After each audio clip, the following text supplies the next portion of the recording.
Hey everyone, what's going on? Welcome to Z Talks episode 56. Thank you so much for tuning in, whether you're watching live or watching after the fact. Thank you for just spending your Thursday night with me as we're on to episode 56. I hope you guys are all doing well. Hope you had a good week so far, whatever you have been up to. So yeah, I wanted to start this off immediately with some absolutely huge announcements, and if you've missed them onto the channel or community tabs, I'm here to fill you in. So, for example, a couple of those big announcements I've got to make, I will make in a couple of minutes' time. It does involve a couple of live streams, one on Sunday and one on Tuesday of next week. So, really looking forward to that, and going to give you guys an opportunity to be in those announcements as well, which again, more details will be coming in a little bit. Just get my specs on so I don't go blind. But yeah, as I say, hope you guys are doing good. Hope if you're watching live, down below is a live chat section. Feel free to leave a comment. Give the stream a big thumbs up. Give it a like as well. And yeah, leave your comments, whether it's just a hello for me, hello for my guests, or a question for me, or a question for my guests, whatever it should be. Feel free to leave any and all comments. Really, really do appreciate it. Got a bit of a stacked lineup here tonight as well for C Talks episode 56. Got about 4 guests jumping on from 8 until 9 o'clock. From 9 until 10, we've got 5 guests. And then from 10 till 11, we've also got 5 guests as well. So really looking forward to it. So yes, as I say, I hope you guys are doing well. And in terms of the announcements, okay guys, so I've got some really exciting news and 2 live streams coming up that I think is very important and that you guys should know about, and also how you can get involved. So for example, coming up on September 17th at 10 p.m. UK time is an interview with David Howard Thornton. That's right. And if you're wondering, okay, well, who is David Howard Thornton? He plays Art the Clown in Terrifier, and he also plays the mean one in the movie The Mean One. So it's probably going to be the biggest interview I've ever had on my channel, ever. The stream, I think, is going to be around 40 minutes. It is going to be live, and I think the last 8 to 10 minutes is going to be left open for your guys' questions. So if you have questions, I will make a community tab where you can leave them, and the best ones will be chosen, and it might be only like 2 or 3 questions, because after the 40-minute mark, we have got to cut the stream because David does have another call. So that's a very, very exciting announcement. David Howard Thornton is going to be on the channel on September 17th at 10 p.m. UK time. As of this live stream, it's been confirmed, but I'm going to say 99% in case anything does happen. But for now, it's been confirmed. So that's absolutely an amazing, and honestly, I'm absolutely over the moon. The second announcement that I have got to make is on Tuesday, the 19th of September at 7 p.m. UK time. I've got another interview with a director called Sarah Jane Portelli, who directed a documentary I reviewed on the channel today called Cats of Malta. So absolutely check out the review. It is on the channel right now. And then also that interview is at 7 p.m. UK time on the 19th of September. So definitely come and support that interview. Really looking forward to it. And of course, the one with David Howard Thornton this Sunday at 10 p.m. UK time. So yeah, so there's some absolutely big announcements from me. And then this Saturday, going into midnight this Saturday, premiering on the channel live is going to be my 5 years YouTube journey, which you're going to want to check out. There's a lot of nostalgia, there's a lot of shout outs, there's a lot of ups and downs. It's just a real raw talk with you guys that I've made, and I can't wait for that to premiere as well. And yeah, I'm honestly really hyped. The channel, I'm really over the moon with it, and I've got some big interviews lined up as well, and honestly couldn't do it without your guys' support as well. So I just want to take a quick moment and just say thank you guys, truly, just for your support. Really, really, really means a lot. So anyway, it's a Thursday. We've got those stuff coming up, but today is important day just for a live chat. So there's a couple of people watching live right now, so thank you anyone who's tuning in live or after the fact. Again, the live chat section is down below. Come say hello and tell me how your week is going so far. Have you guys been up to anything exciting? Have you got any exciting videos coming up onto your channel? Let me know. Firstly, we have got the view with Drew saying, hey everyone, what's up? So hey Drew, hope you're doing well, and congrats on Drew recently hitting 600 subs on his channel as well. really awesome accomplishment, and really truly deserved. Drew does a lot of content, so definitely feel free to go over and check out his channel. And he also says, good news, I'm planning on seeing A Haunting in Venice this weekend. Well, awesome, Drew. I can't wait to hear your thoughts on that one. I want to go check it out on Friday, but to be honest, I've got a really busy day on Friday, so I don't think I'm going to get a chance to do that. But if not, it will be next week, my friends, so I look forward to it as well. I've seen one trailer and it looked pretty good, if I'm honest, so I'm definitely intrigued to see which direction they're going to go in with this one. And because I heard Death in the Nile, I haven't seen that one yet, but I didn't hear great things about that one. Murder on the Orient Express, from what I remember when I saw it in cinema, it was an okay time. Definitely due to get a rewatch at some point. I'm not too sure when. But yeah, really hope that you enjoy your Haunting in Venice this weekend, and just looking forward to your review, Drew. Thank you for tuning in, my friend. Really appreciate it. So yeah, as I say, guys, I've got some guests joining on at 8 o'clock, or near enough near that time. Some guests that you guys have seen kind of weekly, then a couple of guests that you haven't seen in a couple of weeks for now. So definitely excited to get quite a few people on the live stream here tonight, and for you guys to join in again in the live chat section. Drop a comment below. Just come say hello, how you doing, or leave a comment on the actual stream itself afterwards. Tell me if you enjoyed the stream or you didn't, and what was maybe your favorite moment. All that stuff, guys, really means a lot, and it's really, really appreciated. It helps me, it helps the channel also, and helps me know what you guys are enjoying and what you'd maybe like to see less or more of as well, because without your feedback, I don't know. I'm just assuming you guys are okay with it, but I could be completely wrong. And I forget how much talking I do when I'm by myself for a little bit. But yeah, I just wanted to come on by myself firstly, just to kind of catch up with you guys a little bit. It's been a little while since I've done kind of a bit of like a solo kind of just chat with you as well. But also, as I mentioned, I just want to take that time at the beginning to announce those announcements. This Sunday, interview with David Howard Thornton on the channel at 10 p.m. UK time, where you guys can ask questions to David yourself.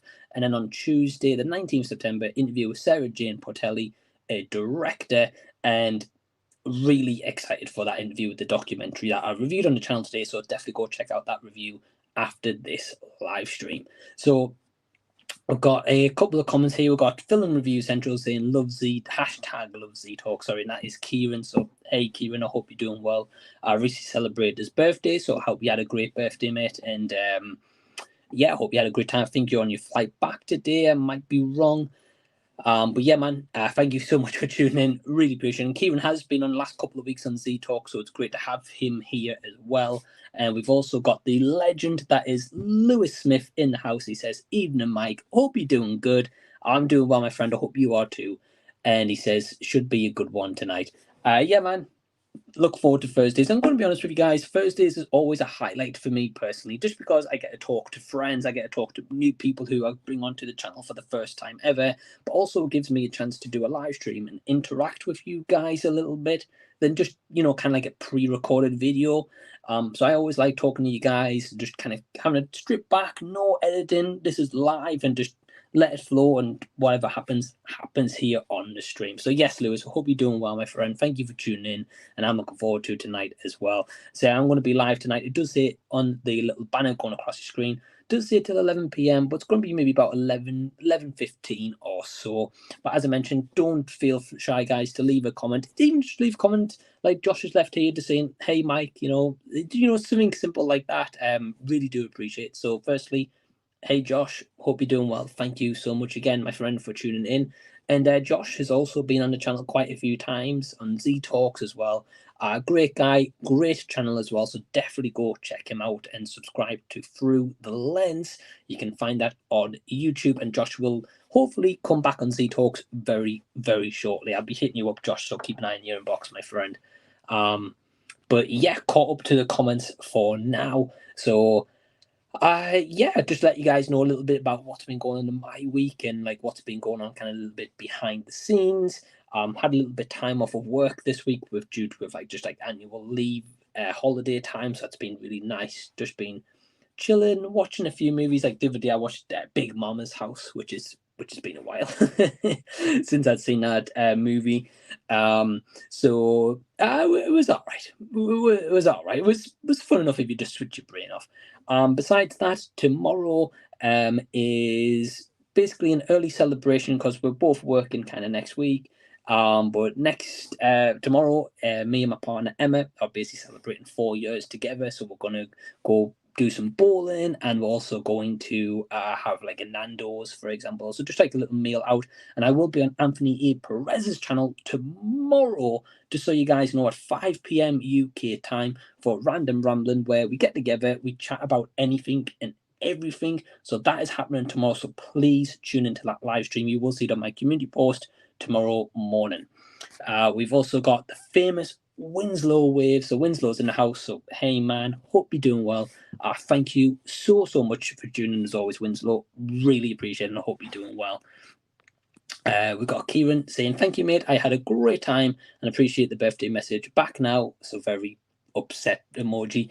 Yeah, man. Well, awesome to hear you had a great time. No problem about the birthday message. Hope you had a great holiday, and definitely look forward to getting you back on Z Talks in the future. And we have got a couple of other comments, but just before that, we have got a couple of guests in the back wings. Starting off is of appearances, and that is Mr. Millennial. How you doing, Jason? Hey, good. How are you? Yeah, I'm doing good. Thank you so much for joining, Jason. Always appreciate it, my friend. Yeah.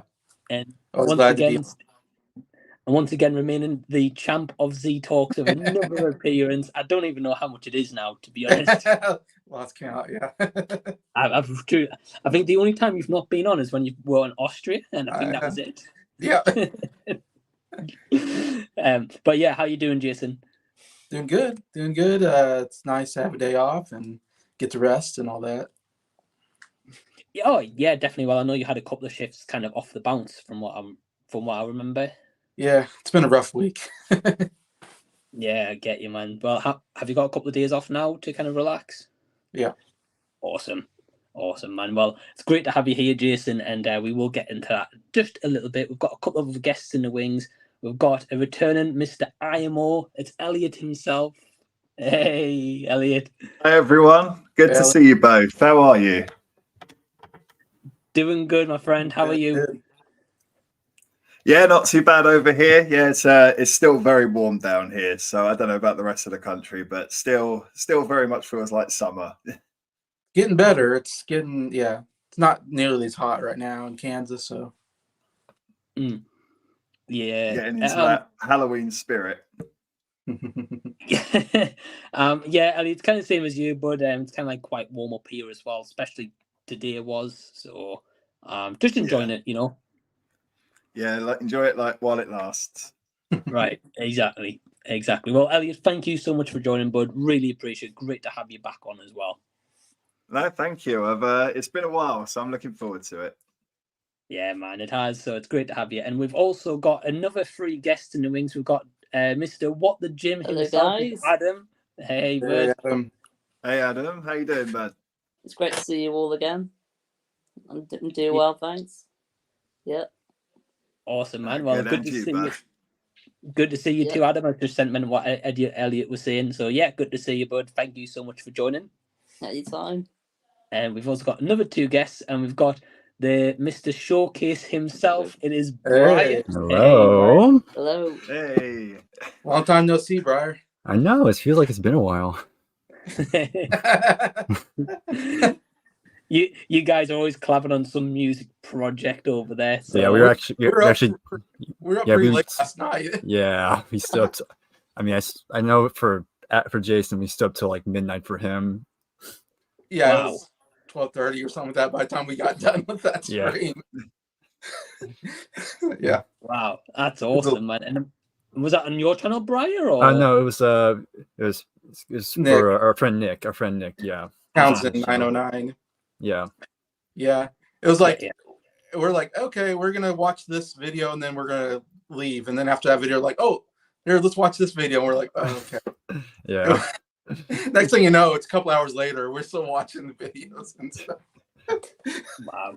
Oh man. Just hanging out. Yeah.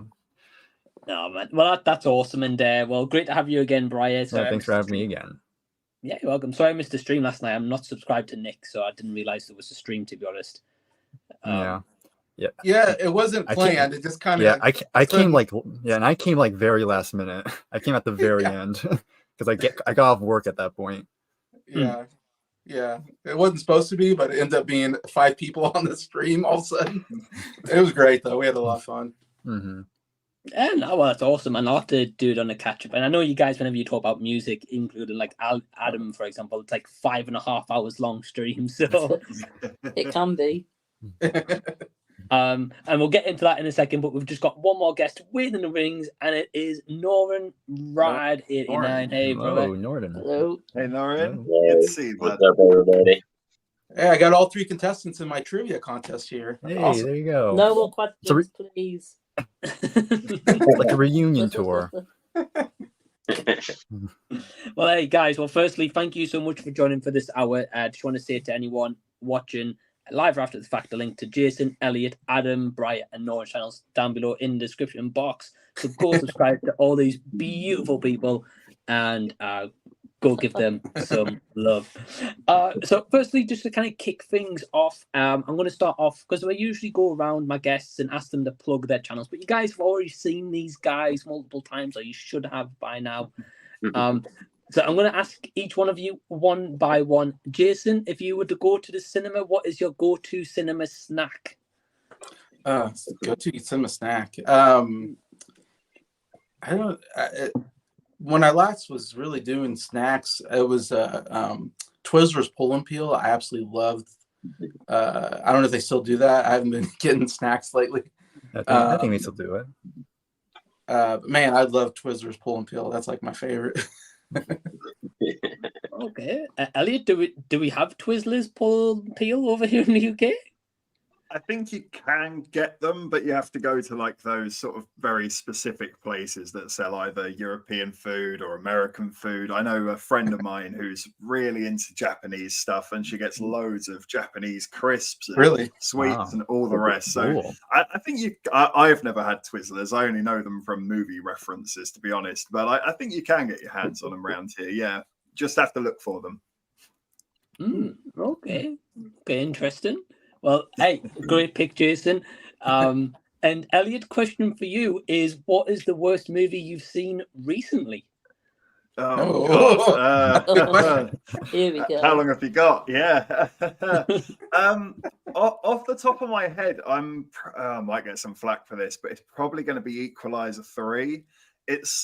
And the reason being is I feel like I've already forgotten it. If you ask me to tell you what happened, I'm like, Denzel was in Europe for a bit. I'm really scratching my head as to what the point of that film really was. So there's quite a few, though. I have to admit, there's quite a long list I could have picked from. But I think the biggest sin is it's just forgettable for me. So yeah, although I have heard a lot of people actually quite liked it. Okay. Yeah, I haven't had a chance to check it out yet, but I've heard a lot of mixed things about that one, though. Yeah, same here. It seems to be love or hate. Okay. Yeah. Hey, sorry, Jason.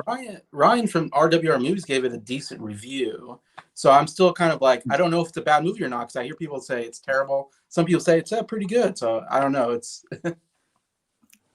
roll of the dice. Yeah. Roll the dice. Yeah, I think it's just judge it for yourself, Jason. When you get a chance to watch it, you'll either love it or you'll hate it, you know? Yeah.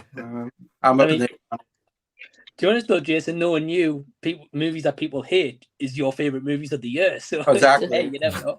Exactly. Okay, question for Bryer this time. Okay.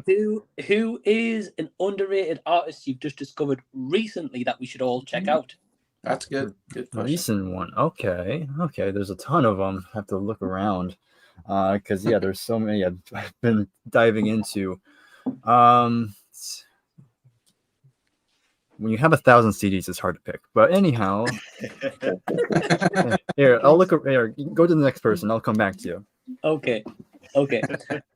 Norin, I'm gonna go to you next. So, what is the best death you've seen in a horror movie recently? Good question. Oh, that's death that I've seen in a horror movie recently. Let's see.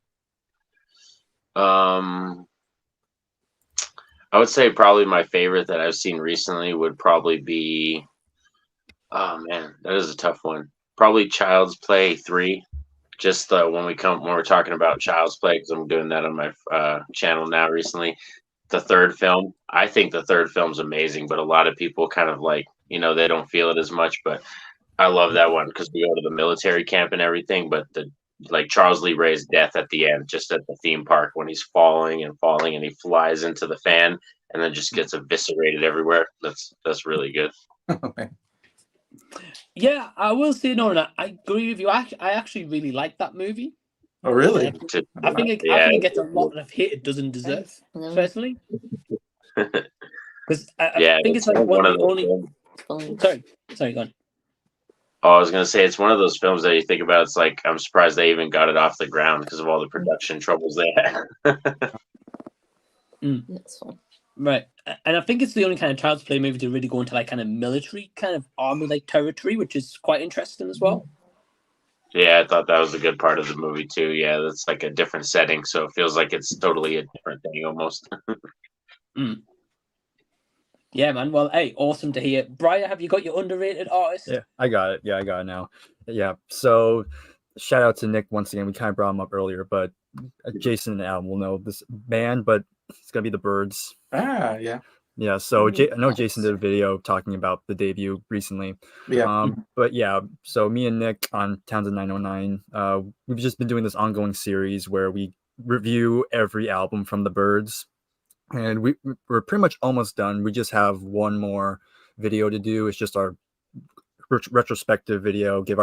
Rank the albums, give our top 10 songs, and just give our final thoughts on the band before we move on to something else. But yeah, I've been listening to the Birds a ton, and yeah, 12 albums in total. But there's some good stuff. Great band from the 60s. 12 albums. Wow, Elliot, there's your next music project, my friend. I know, the list is just getting longer and longer. Yeah, I know. Tell me about it. I think I remember, Jason. I think I remember your video on the Birds, actually. Yeah, Mr. Tambourine Man. I did it.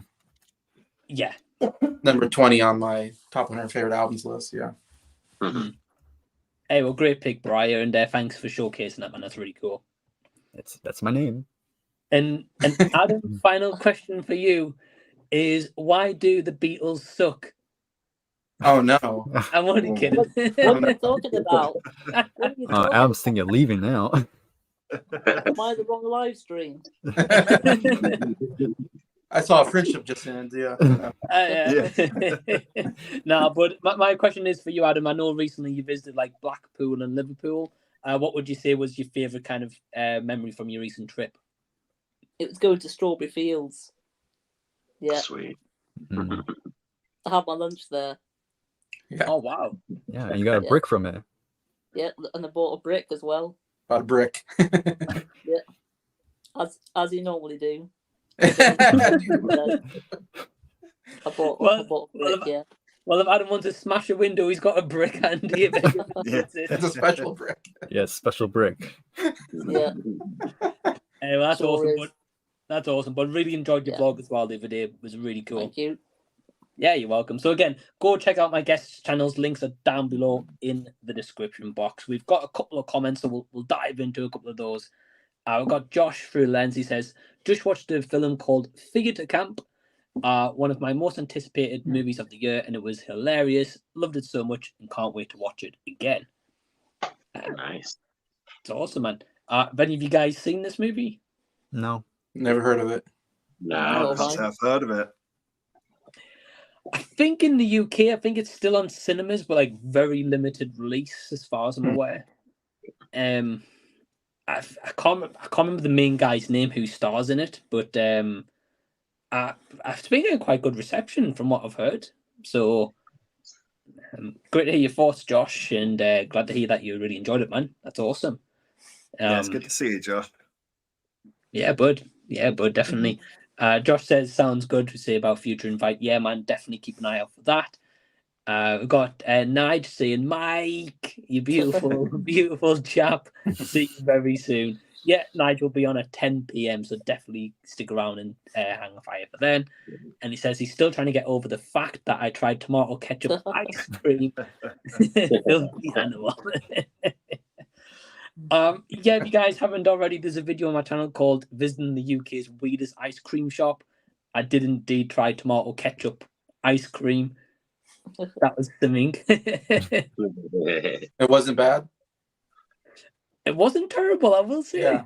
Okay. I'm not a fan of ketchup, so I'll Oh. pass. Yeah, same here. Yeah. Oh man, I love ketchup. Ketchup, but It was kind of like like have you guys ever had like a sorbet ice cream before? I think so. Yeah. Kind of like that, but a bit tangy, I would say. Okay.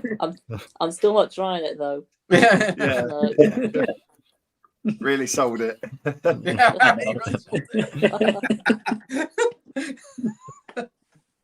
I try my best, bud. But yeah, if you want to check out that video, it is live on the channel as well, so feel free to check that out. Winslow says here, I enjoyed Theatre Camp too, Josh. I like Molly Gordon. She's good in The Bear and Shiver Baby too. Never heard of those. Same. Yeah. the Perez TV show. Oh yes, yeah, it is. Oh, right. Yes, I've heard of The Bear. Shiva Baby. I think I've heard of it, but don't know anything. Fair enough. Josh does say I'll be making more videos soon. Just been working quite a bit on at the time, but I'm writing a few to be recorded. Awesome, man. I didn't I have a think- computer. That's the problem. Yeah. Right. And I think we can all relate to making videos, and it takes time to do them. Yeah. So Sure Yeah, does. Oh yeah. Yep. Oh, yeah. I mean, like Norin at the moment's recently started like the graveyard shift, so it's finding time Yeah. and that, and Yeah. then it's family and stuff. So Yeah, right now I had a couple hours sleep before the stream, and then probably like after I pick up my son, I'll have like a few more hours, and then get up and go to work. yeah. yeah, man. And how's your job been going so far?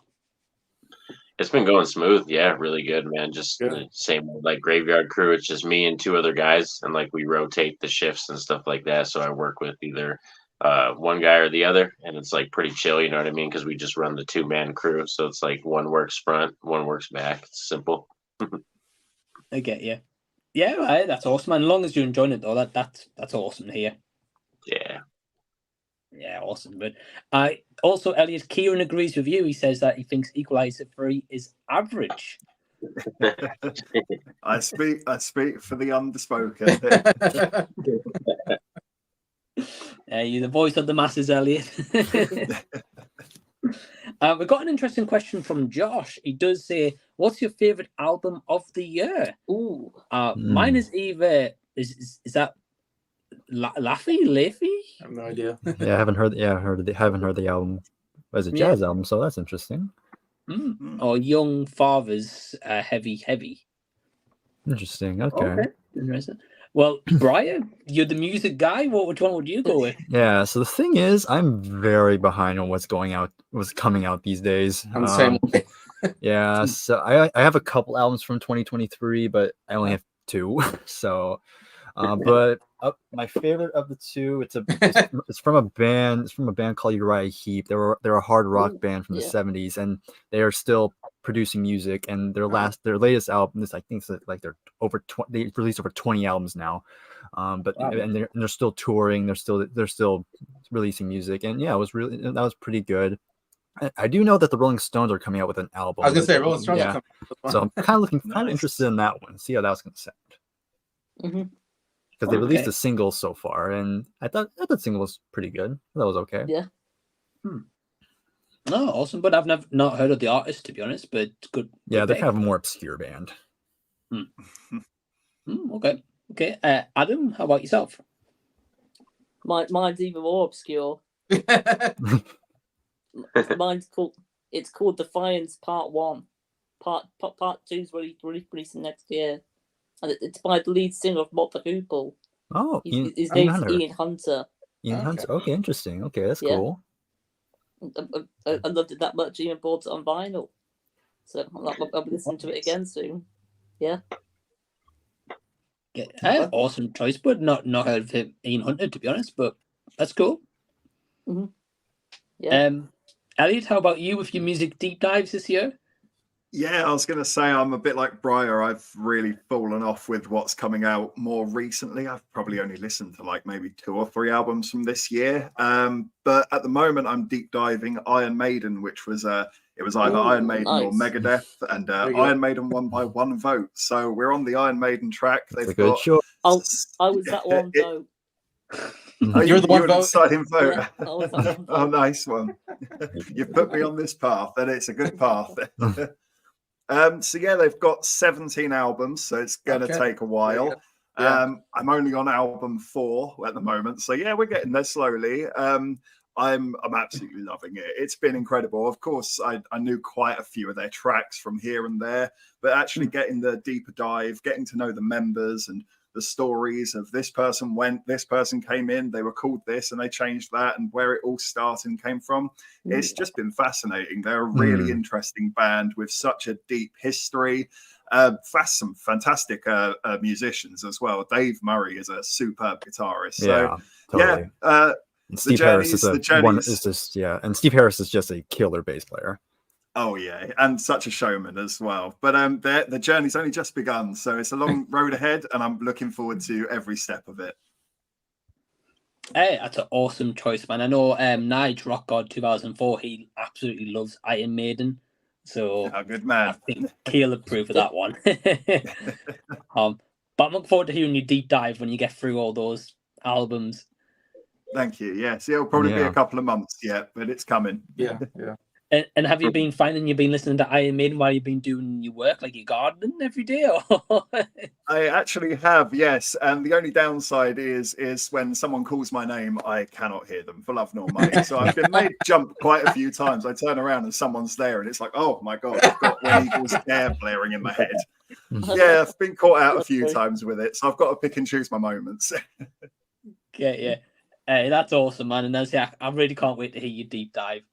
And Nige you. commenting saying, did someone say Iron Maiden? Yeah, Nige, Elliot is on a deep dive at the moment, listening to every album, so definitely tune into his channel. He'll be doing a deep dive. I think you'll approve of. Yeah, I'd love to hear his input. He probably knows quite a lot about them, I imagine. Yeah, I mean, like his background in his videos for the longest time was just like a big Iron Maiden kind of banner. You know, Oh, nice one. He says the greatest band that ever graced this planet, and Steve Harris is my absolute idol. Yeah, I'm going to get on with Nige very well. same here. How many albums do you have, Bryer? Of Iron Maiden, I don't have all of them. I Okay. have 1, 2, 3, 4, 5, 6, 7, 8, 9, 10. 10. Okay. Yeah, Wow. I think but they've also released a ton of live albums. So yeah, they've released a lot of stuff. Yeah. Yeah, I think Nigel's met a couple of the band members, if I'm not Yeah, is that him in this profile picture? Yeah. Oh, yeah, he's right next to That's, Steve Harris. Oh, wow. That's awesome, man. Okay. Wow. I'm jealous. Okay. I had no idea who that was. Yeah, I keep seeing that picture, and I'm like, I don't know who that is. Steve I Harris. believe Yeah, he is. Yeah, when you look at the one on the screen, you can see it a bit clearer. Yeah. Oh, hold on. He says, Elliot, listen to the Blaze Bailey albums and don't listen to the negative comments. Right. Yeah, I'll go in blind. it's a very polarizing period for them. Okay. Yeah, well, I'd say Nigel's going through every single album at the moment, so I'll be interested to hear your thoughts on that one, Elliot, when you get to it. Yeah, sure. Norin, how about yourself? What's been your favorite album this year? Oh, definitely none that I've heard, because I don't listen to any music now. Like I'm kind of in the same boat as like Jason and Bryer, and a lot of them. More recently, like the music I've been listening to is like soundtrack music. I've been listening to the Halloween 2018 soundtrack, Night of the Demons, Dream Warriors. I was listening to Nightmare on Elm Street's Dream Warriors the other day when I was at work. So yeah, I've been kind of listening to a lot of music stuff from movies and everything and all that. So yeah, nothing. I don't think I've heard any albums from this year. Yeah, hey, you can't go wrong with a movie soundtrack as well sometimes, so definitely. Yeah, my wife's always telling me, she's like, I don't know anybody else that just listens to like Halloween, just music, just John Carpenter theme. Cody Carpenter, John Carpenter. I'll just listen to the themes from Halloween. Halloween has a good soundtrack, the original. Yeah. Oh yeah, Yeah, It's, absolutely. one of the best. Yeah. Well, you can't really go wrong with a John Carpenter score. So I just love that you're listening to it in the middle of summer. That's what's amazing about it. For real. Yeah, it's always like the spooky time for me, Halloween. Like it's just every year. Even our bathroom, now that we got the Beetlejuice sign, it's like just slowly evolving into like the Beetlejuice bathroom. Halloween all year round. I like it. Yeah, every day's Halloween for Norin. Yeah. right. All right, well, that's awesome, man. Very quickly, just before we get to Jason and then myself, Nige adds a comment here. He says, I've got the Trooper and Steve Harris tattooed on my right arm, and Steve has signed both and got the signatures tattooed over straight afterwards, and thinks he has issues. I think that's awesome. Now that's commitment. hard. I like it. Yeah. Dedication, Nige, dedication. Nothing wrong with that. I've got Michael J. Fox's tattoo signed on my arm, so hey, man, I get it. Jason, how about you? What's been your favorite album you've heard this year so far? Good question. I think I've listened to 2 albums maybe this year.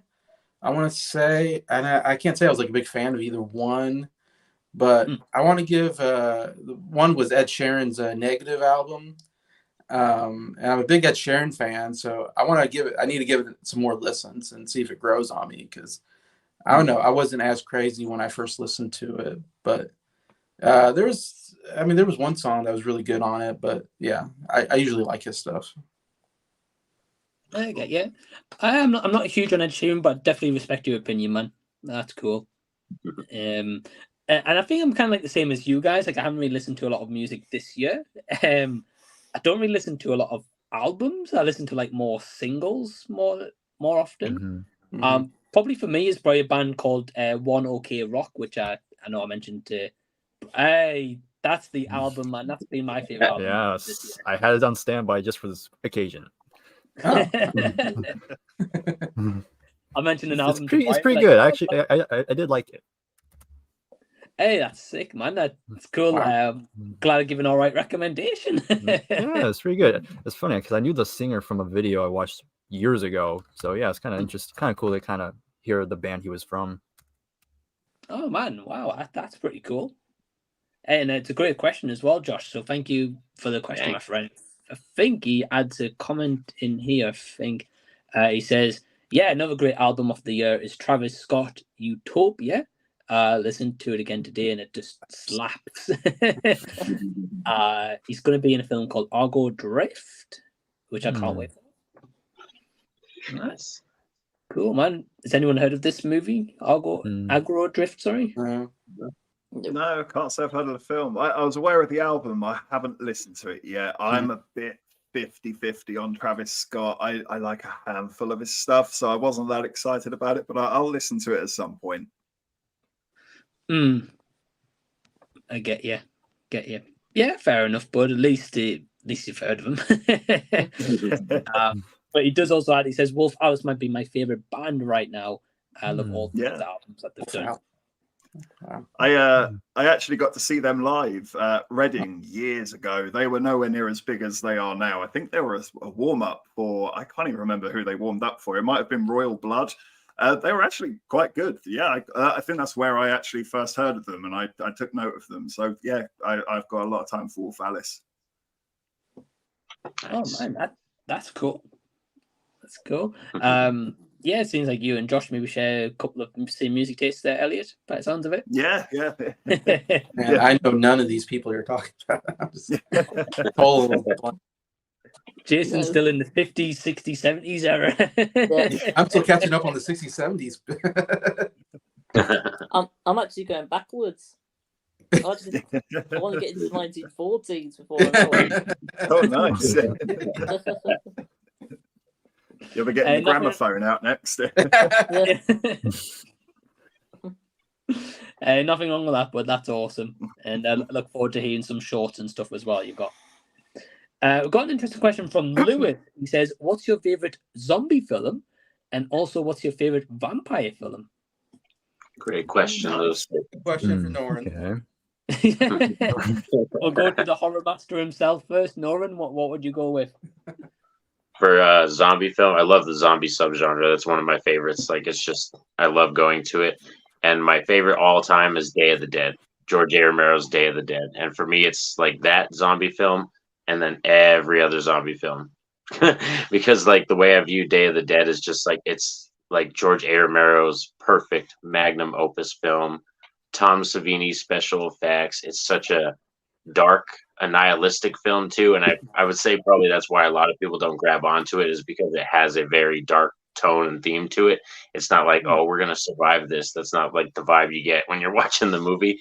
But I love Day of the Dead. That's easy my favorite one. And then for vampire film, it's John Carpenter's Vampires, which I think is kind of an underrated one. A lot of people don't even know about it or have seen it. But I think that's like John Carpenter's last great film before he started doing movies that were just kind of like, yeah, you know, like kind of tailed off, and he kind of finished his career not as good as he started it. You know what I mean? Yeah, I get. Yeah, hey, it's a good pick as well. I know, like Jackson from Horsetooth Cinema, like he did a ranking on John Carpenter recently, and he mentioned vampires. You mentioned there. Yeah, it's got a great cast, and it's like one of those kind of like old school films. Good score still, and James Woods is fantastic in it. Oh man, yeah, Vampires is on my list to check out. I've heard like great things about it. Yeah. Day of the Dead I've never seen, man, so I can't comment. Yeah, you have to. That's like a lot of people love Dawn of the Dead the best. They say that's the best of the three of his main films, but I think Day is just superior to both Night and Dawn. Man, okay, I'm intrigued because I love Dawn of the Dead, so I'll have to check it out. Sweet. Bryer, what about you? What's your favorite zombie and vampire movie? I can't really answer the vampire question. I don't think I can name a favorite. I think in terms of zombie, Dracula movies, yeah. right? Oh, Dracula, of course. What? I forgot. Yeah, I'd probably go Dracula. I'll probably go Dracula. From the 1930s. Yeah, 1930s. Yeah, I'll probably go with that. Just for that. But for my favorite zombie movie, I'll probably stick with the George Romero, but I'll go with Night of the Living Dead. It's the only George Romero one I've seen. But yeah, I really enjoyed it. Has like an indie film quality to it because it was a very low budget film. But I think that kind of adds to the charm of it. I really like it was mainly just these characters just trapped in the house, and there's zombies, and they're trying to figure out what's the best strategy to get out of the situation. But yeah, it's really good, and the ending was pretty. I like the twist for the ending, so that's gonna be my favorite zombie film. Oh, nice, man. Good pick. I think I've only seen The Night of the Living Dead, the Tony Todd one, not the original one. Oh yeah. Yeah, the remake. Yeah. Yeah, and I quite like the remake one, but I know I should watch the original though. So yeah, a great pick, Bryer. Adam, how about yourself? Well, I actually can't answer both of these. Wow. Okay. I'm going to say for the zombie film, I'm going to say Shaun of the Dead. Mm-hmm. Yeah. Great shout. And then for the vampire one, I've only seen one vampire movie, and that's Hotel Transylvania. Yeah. Oh, Yeah, that's him. Well, very interesting choice, Adam. Yeah. Good picks, bud. Good picks. Mm-hmm. Elliot, how about yourself? Well, yeah, for starters, I'm going to take note of what Norin said. I need to see both of those films that he said. I was not aware of either of them, and I'm actually in the mood for something horror related, so I might check out one of them after this stream. But regarding the question, favorite vampire film, it's really cheesy, and I know it's not great, but I always kind of enjoy 30 Days of Night. It's if you don't know, it's an Ashton Kutcher movie from like 2004, I think. The lighting is awful. You can't see a damn thing half the time. It's full of jump scares. But it came out at the perfect time where I was like 13, and it was just the right sort of, oh my God, this is terrifying. And you watch it now and it's like, this is just kind of goofy fun, really. It's not much, is it? So that would be my favorite vampire film. Favorite zombie film? That's a little tougher. I'll probably go with what Adam said, actually. Shaun of the Dead is right up there. I could chuck it on at any time. I could quote it as well. And, I love this scene. I'll be doing that the whole way through the film. So, yeah, I'd probably go for Shaun of the Dead as well, like Adam. There's one part I hate about the movie. It's when they're throwing those records. Yeah. I really hate that. It really gets me that. How dare they? How dare they? Yeah. At least it's not my collection. Yeah, At least cleans in the soundtrack. Yeah. Well, hopefully, Adam, they're just blank vinyls that they're through. Hopefully. So Yeah, I get you, man. Well, great picks, Elliot. Great picks, my friend. Jason? Yeah, so of course I'm not a horror guy, but I do have some comedies, I guess I can put in the list. So I don't know, Norin to be like, oh, you're not authentic. I don't know, horror or whatever. But I picked Zombieland is my favorite zombie movie. I really like that movie. It's a real fun movie. It's got some decent kills in it, I think. There's some blood. There's some people die. Yeah, people are getting eaten. So yeah, so it's not that a horror thing, but it's a very funny movie. Then I know Mike hates this movie, but I really like What We Do in the Shadows. Is a really funny vampire movie, mockumentary about vampires in New Zealand. It's hilarious. Taika Waititi wrote and directed and stars in it. Yeah. Great choice. Fair enough, Jason. Zombieland, though, I definitely agree. Definitely a fun movie. And has Emma Stone in. I mean, how can you go wrong? Got Emma Stone. And yeah, What We Do in the Shadows, not my cup of tea, but my partner Emma loves it and loves the TV show as well. So yeah, that's fair enough. Can I just add? I've seen Sin in the corner, and she's absolutely right. I think I said Ashton Kutcher. It's Josh Hartnett in 30 Days a Night. I always mix those two up. Okay, that makes more good sense. spot, Sin. Yes, Nice. it does. Yeah. Okay. I was about to say Ashton Kutcher and a vampire. I was like, Ashton Kutcher. Yeah.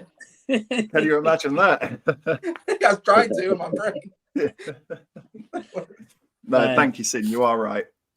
And I think my favorite two here is a comment that actually Nige wrote, and I've got to agree with him.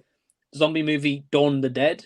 I love the original and the remake, and definitely Fright Night for vampire film as well. Took the words right out of my mouth.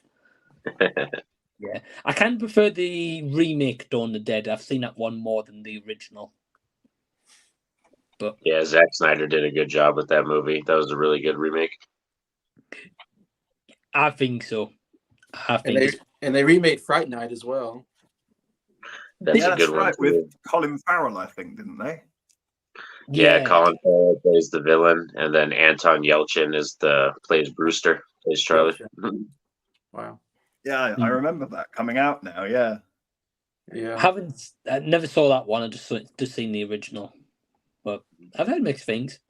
Lewis says my favorite zombie film has to be Resident Evil 1, and vampire film torn between Interview with a Vampire and Blade. Yeah, Blade. That's a good great choices. I didn't think about that. Cool choices, my friend. And we've also thank you for the question, though, Lewis. Great question. Josh says he hasn't seen the other two Equalizer movies. So I'm not bothered with the third.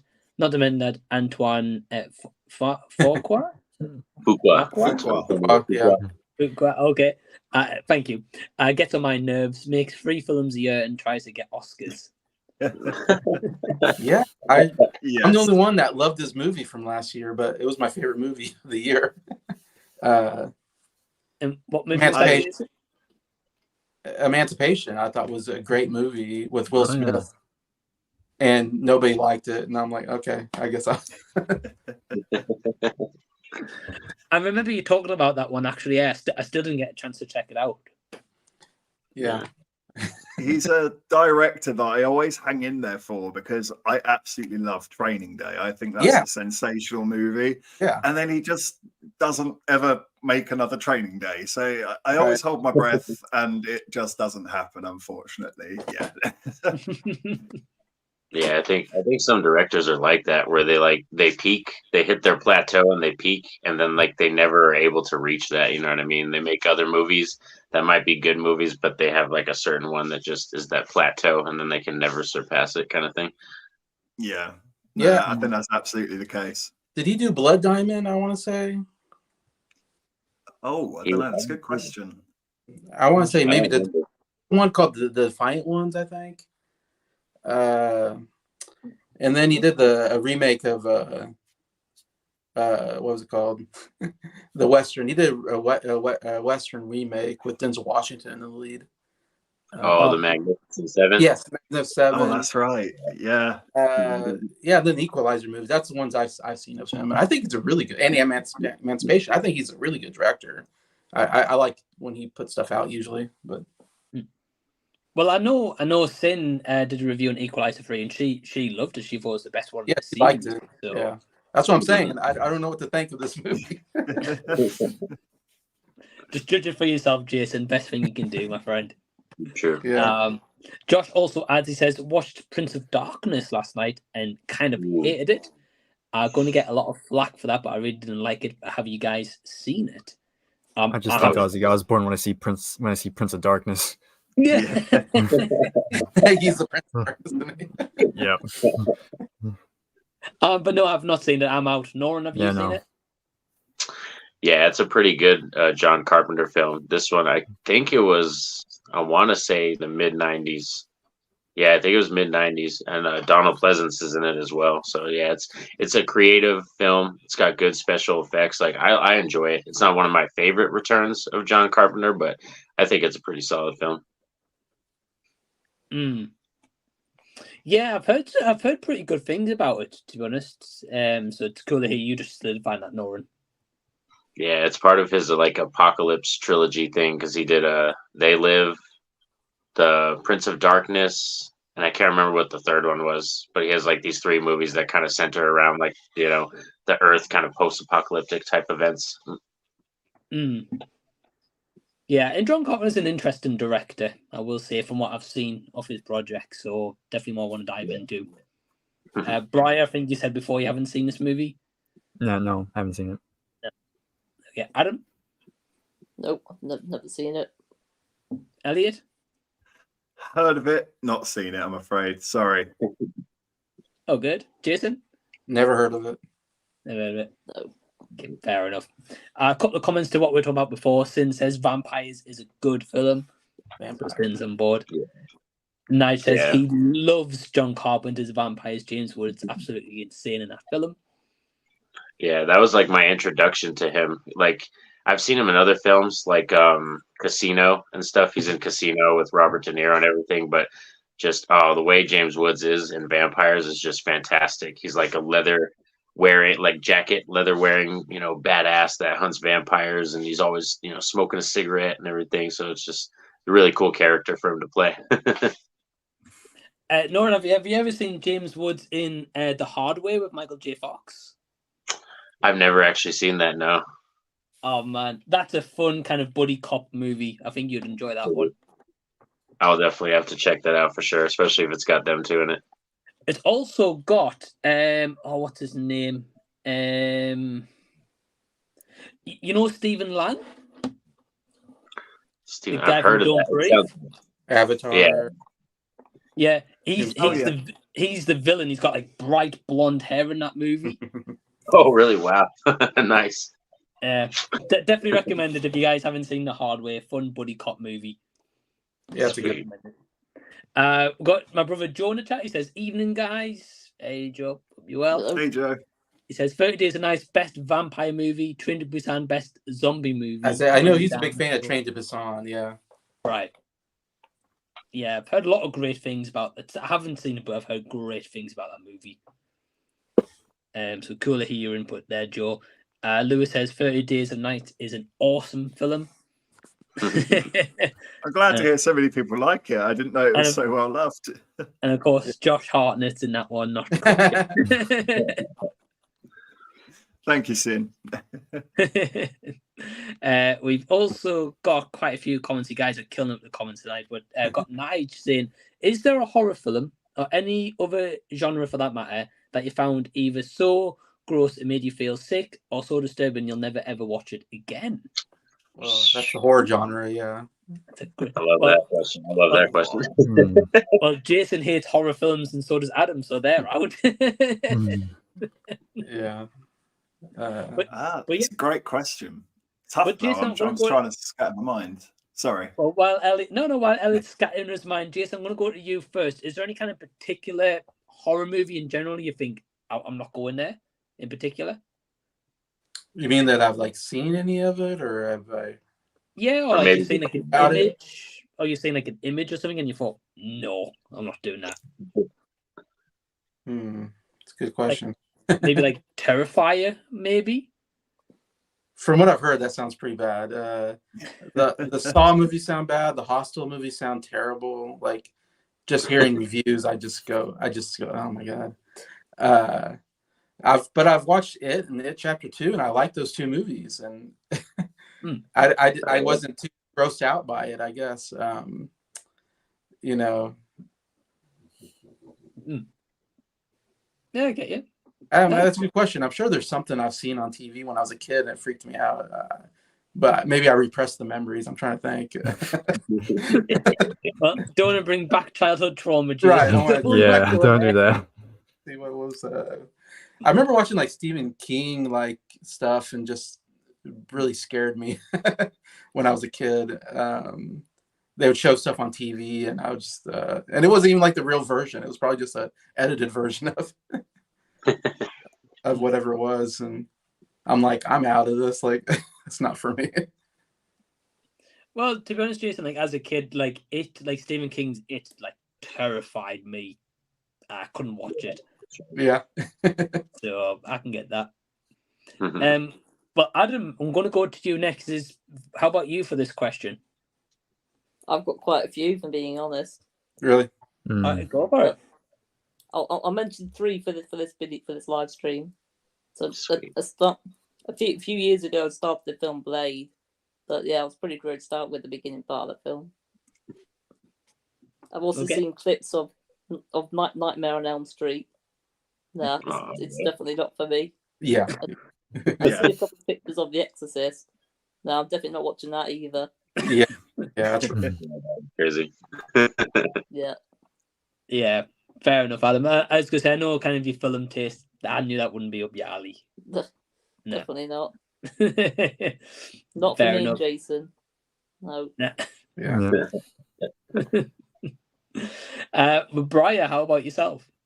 I mean, I do have my limits. If I know a film is going to be very gory and stuff like that, then I'll generally won't go that far. But I mean, I'll kind of tell a little funny story. When I was like a very young kid, when I was a child, like I was scared of everything. And so when I first saw E.T., he scared the heck out of me. and so I didn't see E.T. again for years, probably till my late teens, where I finally like, oh, okay, he's not that scary.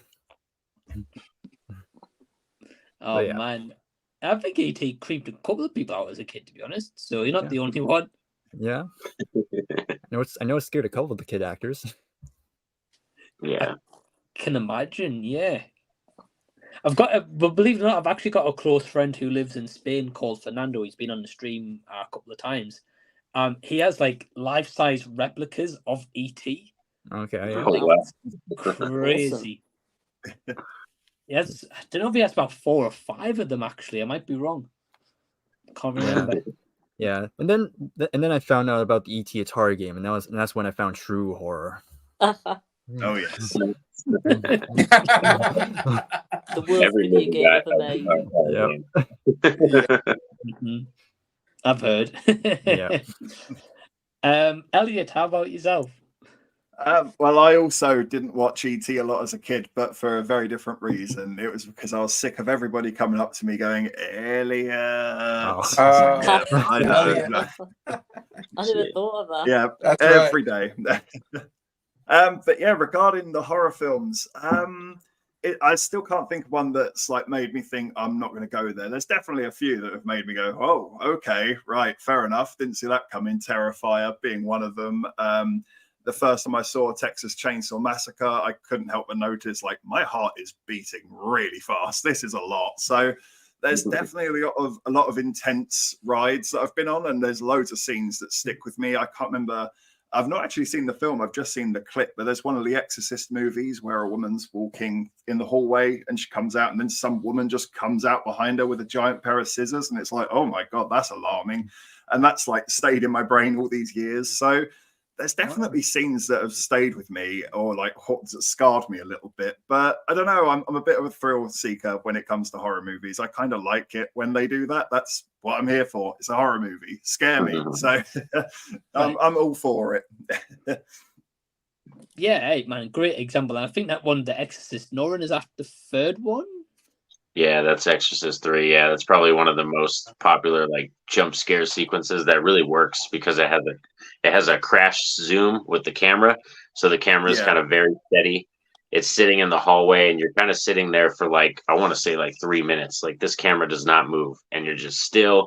You're watching this woman kind of go in and out of rooms and like checking the rooms and the patients. And then as Elliot said, when she walks out of one room, like it crash zooms as this person comes up behind her like this, and you don't even get to see the kill, but it's just so shocking and so sudden that it'll get you. It's really abrupt. It just sort of happens, and you're like, "Oh God, okay." Yeah, I think I've seen that clip, Elliot, as well, and yeah, it's a movie I definitely want to check out before the new ones come out as well. So yeah, for sure, definitely gotta watch it. Well, Norin, you being the master of horror, is there a part of horror where you get creeped out? Well, for me, a horror, like it creeps me out the most when it's very realistic. When it's something like Kristen Stewart did a movie called Underwater about a bunch of scientists who work in this like facility that's at the bottom of the ocean floor, and then all of a sudden this starts depressurizing, so they have to escape and walk along the ocean floor. Like that to me is terrifying. Like I would be like, I'm not even walking out there. I'll stay in this ship and just die right here and just wait for me to get depressurized. You know what I mean? To die real quick. So that's like the most horrifying thing for me is movies like that. But in terms of films, that's like one that's so awful I won't go to again was Speak No Evil. I hated that movie. Like I remember I did the review for it, and Jason and Mike were telling me they never saw me go get like that because the movie just agitated me so much. I think that's the only time I've ever seen you angry ever. Yeah. I was so pissed because it was like it just had potential, and then I like felt wasted. Like I felt like I wasted an hour and a half of my life. I was like, damn it. Is that the movie with the wrestler Kane in it? No, that's See No Evil. That's See No Evil. That's right. Yeah. Sorry. Yeah, Speak No Evil is a Swedish film that I think came out in 2022, and it's about this couple who meets another couple while they're like out hanging out and partying, and then that one couple invites the other couple out to their house, and then you just end up finding out all this dark, twisted crap about them. But it's so slow, so monotonous, and the ending was just the worst. Yeah. I'm gonna definitely check out your review. Yeah. I was going to say, Elliot, that's as far as you go. Don't check out the movie. Well, great question, Nigel. I'd say for myself, very quickly, just to wrap it up. Nothing really particular for me, but one thing in horror movies I hate is anything to do with eyeballs. That I'm kind of. Yeah. I always kind of cover my eyes. I'm like, I don't want to see this. Let me know when it's over, kind of thing. It's the one thing that gets me in horror movies. Eyeballs. No. Okay, I thought of a scene that freaked me out as a kid. I just got a repressed memory, and that is Aliens. When the alien pops out of the guy's stomach. Oh yeah. Oof. That gave me nightmares forever. I mean, that really ruined me.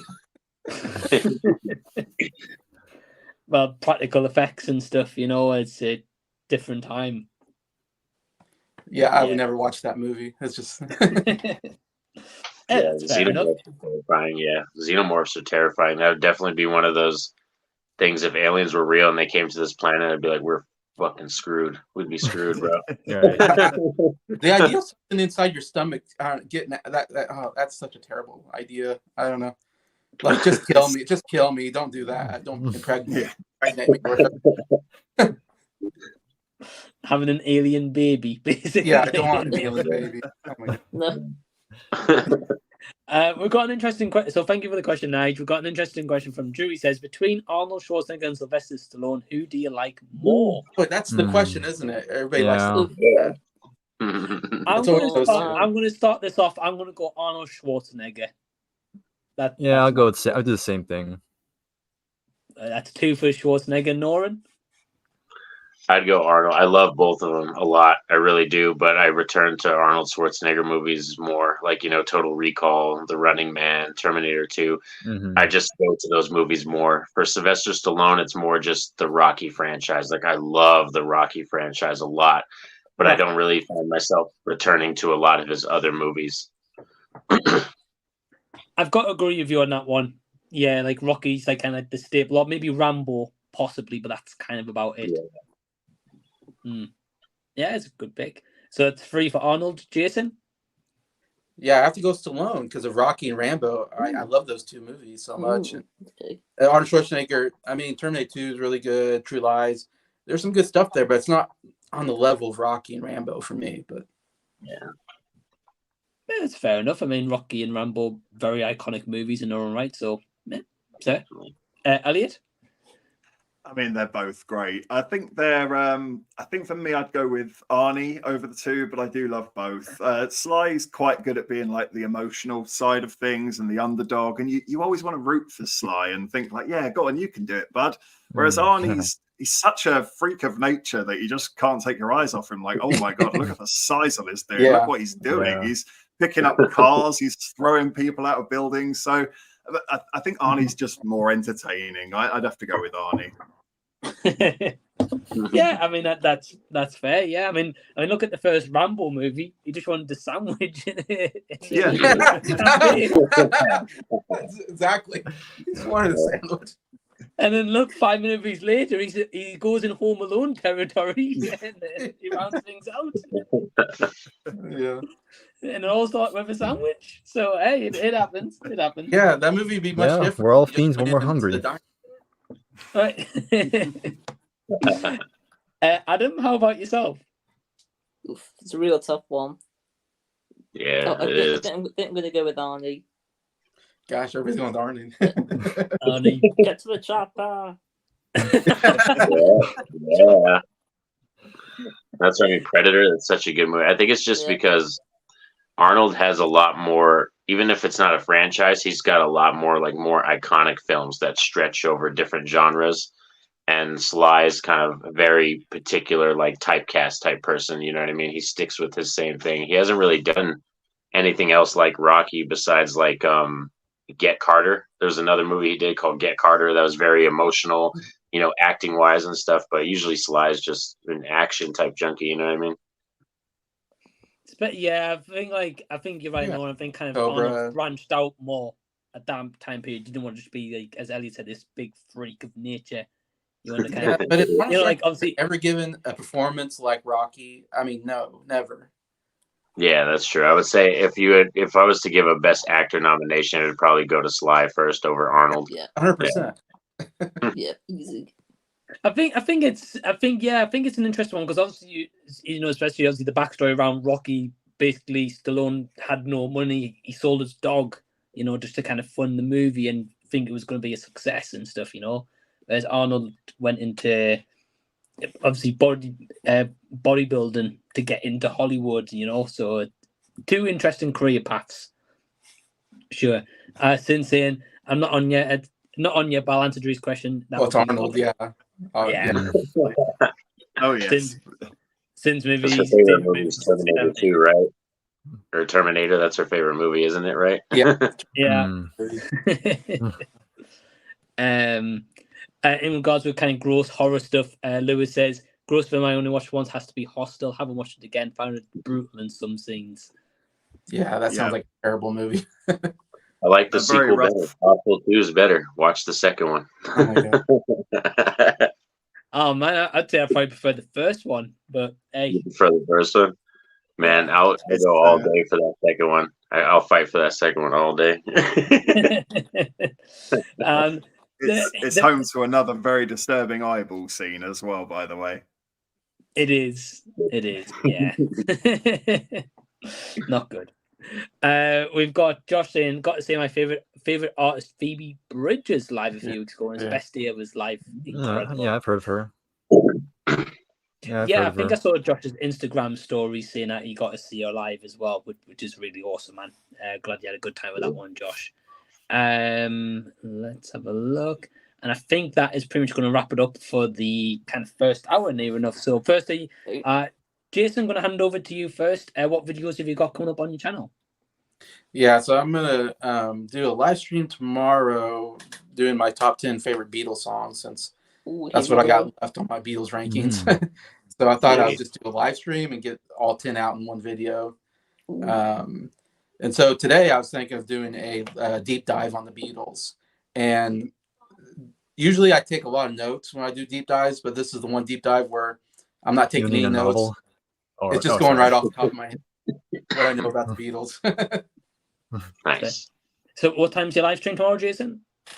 I was thinking about 2 p.m. my time, Central Standard Time. Sweet. Awesome. That way the people from England are still awake, hopefully. I think so, yeah. We'll try. Well, definitely check out Jason's live stream. Link to Jason the Old Millennials down below in the description box. And Jason is on for the next hour anyway, so Jason is staying. Elliot, how about yourself? Yes, so I will be catching up with A Haunting in Venice. I'm not quite sure when I'm going to get to it. I've got a busy day at work tomorrow. Might be able to squeeze it in at the end. Might be a weekend one. I've also got another Studio Ghibli review coming out for The Red Turtle. So we're keeping that train moving. And yeah, I'm sure I'll find something else to put up and annoy you all with and have a moan about. So yeah, keep your eyes peeled for IMO Reviews. Awesome, bud. Well, I look forward to hearing your thoughts, and hopefully you do enjoy Haunting in Venice when you get a chance to check that out as well. And yeah, Elliot's links down below in the description box as well, so definitely go subscribe to Elliot. Adam, how about yourself? I'm going to do a video on my trip to Blackpool Zoo. Very nice, man. Seeing all the different animals there. Very nice, man. Very nice. And have you got a Beatles video coming out? Yeah, I've got a Beatles live stream coming out. And I'm doing my top 10 Beatles songs as well. Oh, okay. Oh, wow. Yeah. And Small world. Yeah. Yeah. Nice. And when's that live stream, Adam? It'll be on Sunday. Okay. So, yeah, All right. looking forward to that one. So watch mine Friday, watch his Sunday. Yeah. Right. We'll compare. It'll be Beatles weekend. Beatles weekend. Yeah. Beatles weekend, right. Well, definitely go support Adam and his Beatles live stream. Links down below in the description box for What the Gym. Definitely go subscribe to Adam. Bryer, how about yourself? I have 3 videos planned. So there's an ongoing series on my channel where I go through every year of the 1970s and name my top 5 albums. I just released 1976 yesterday. The next video will be 1977 next. Then one after that, I'm gonna be talking shit on my favorite band of all time.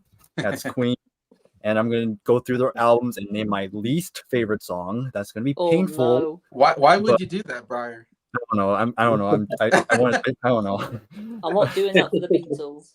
Yeah, I don't know if I could do that. I guess I could do that for the Beatles, but Yeah, I'm probably gonna cry in that video. But so look forward to that. And then the other video I already recorded it, but it's gonna be a little bit later. But it's gonna be me unboxing my 1,000 CDs. So we'll see what album got the title.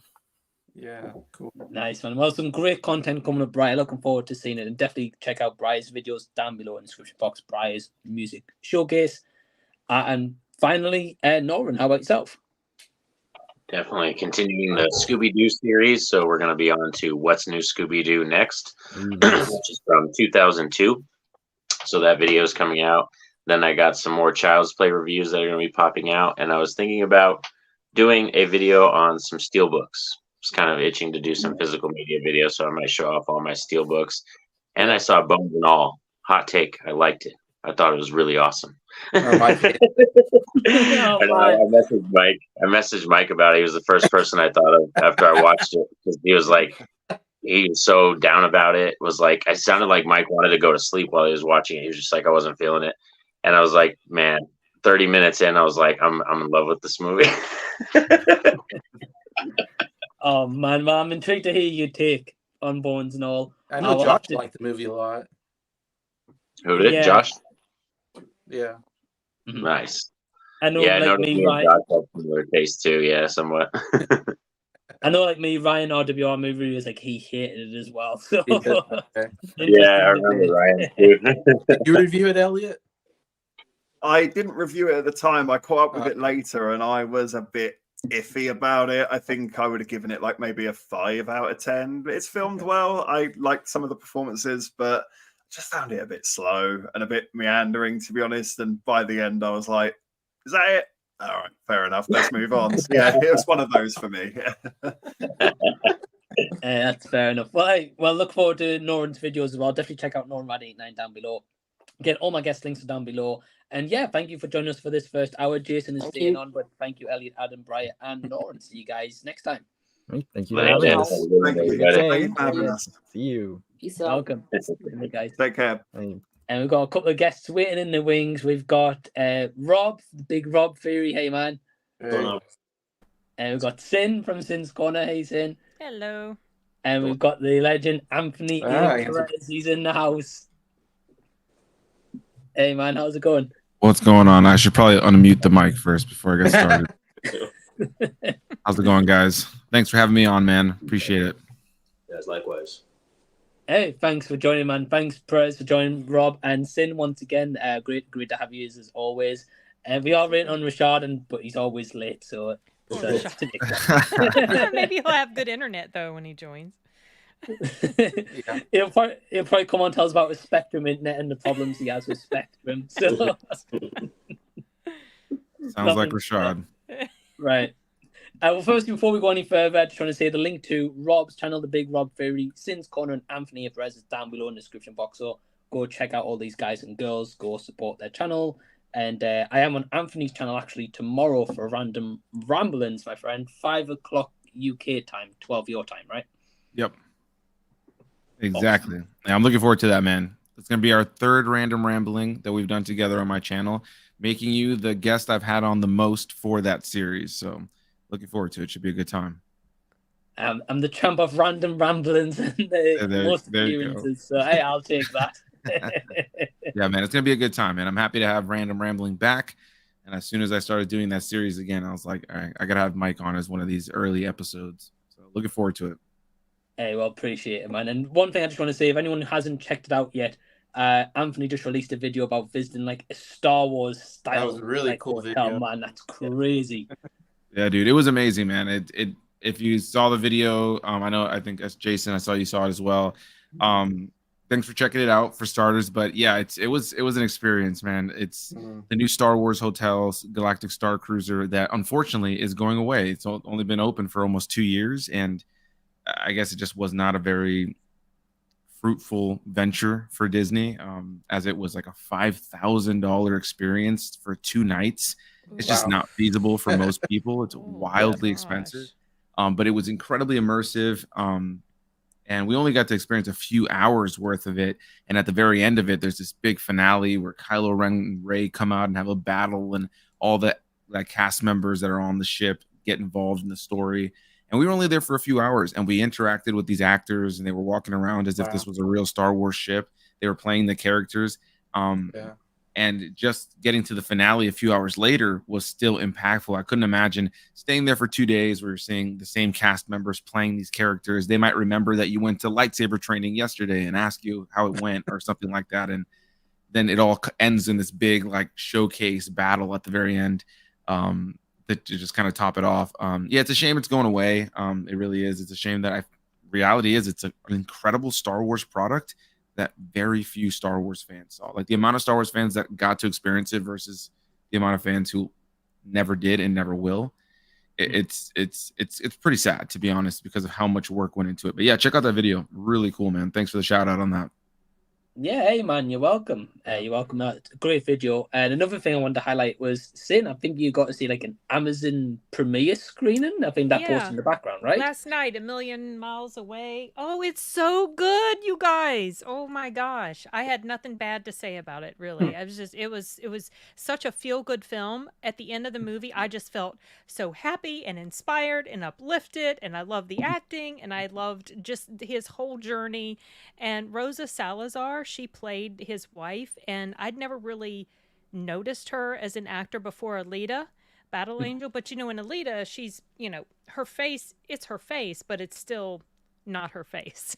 So in this movie, I got to see her, her full features and her expressive nature. And she was just so lovely in there. I really enjoyed her performance specifically. Yeah, it was fun. That's incredible. And when does it come on Amazon? I think tomorrow. Oh, nice. Wow. Yeah. I wanted to see it on the big screen. It was a free opportunity, and that place was packed. So some people didn't make it in, unfortunately. Wow. Yeah. That's awesome. And people applauded at the end. I think, and never have I seen so many people stop at the table right outside the theater to fill out, like paper, letting them know they have these forms there. You could let them know what you think about it. People were just clamored around, just writing and writing and writing. So wow, it was really good. Yeah, that's awesome. Yeah, very good. That's a pretty cool experience, man. Oh, I yeah. would say. Yeah, for sure. That's awesome. And finally, I want to say also, Rob, to you, congrats, man, on your views on your One Piece video as well. That pretty much blew up, dude. That's awesome. I didn't expect to get that many views on this video, and especially because it's like a longer video. It's like one of the longer videos I've done in a long time. And it's just, I don't know, man. I was just really passionate about it. The One Piece live action. Anthony and I still talk about it. Before the stream, we were talking about it. It's just One Piece hits us in a different way. And when we get to talking about it, we were doing our videos and we're like, damn, bro, it's been that long? Really? This is because we didn't realize when you get started to talk about something, it's just crazy how you can talk so long about something and think it's only 2 minutes when it's been 20. But yeah, man, I appreciate that because I was looking at it the other day and I'm like, oh wow, geez, these views are pretty decent. It's nice. Nice. Cool. Hey man, no, it was awesome. It was great hearing your and Perez's thoughts, and I know one of my close friends who's seen the One Piece anime, he really enjoyed the live action series, so it'd be cool hearing that kind of contrast as well. Oh yeah. Where can you watch One Piece? Is that Netflix or what is that? I think Netflix has a portion of it. Yeah, Netflix has a little bit. Right. Yeah. Like Rob said, Crunchyroll, Funimation. I think Hulu has it, but or at least they used to. But yeah, you can find it in a few places. But Crunchyroll is probably going to be your best bet. You're referring to the actual anime, not the live action. Yeah. Right. Yeah. The live action you can find on Netflix, but the anime. Okay. The anime is substantially longer, substantially better. It's a great show. You can watch 8 episodes live action or 1,000 plus. Oh, really? Yeah, I think I'm going to go the live action route. Okay. And we'll love every second of every one of those 1,000 episodes. Yeah, man. People are always turned away by the length, and it is just I get it to an extent from an outsider, because when I started, there was already a good few hundred episodes of the show. I had dabbled when I'd seen some of the English dubs on Cartoon Network or Toonami when I was a kid, but never really dived deep into it. And yeah, just in the last little over a decade worth of time that I've been watching the show, it's just I've cried more watching One Piece than anything else that I've ever watched. It's my favorite show of all time, live action, animated, whatever the case may be. The characters are so rich, and the world building is just so crazy, and it has this incredible balance of serious, dramatic, and heart-wrenching, but also lighthearted and funny and silly. The world is stupid and weird, and characters have all these crazy powers, but it just it's one of those things where the material believes in itself so much that you just can't help but buy into it.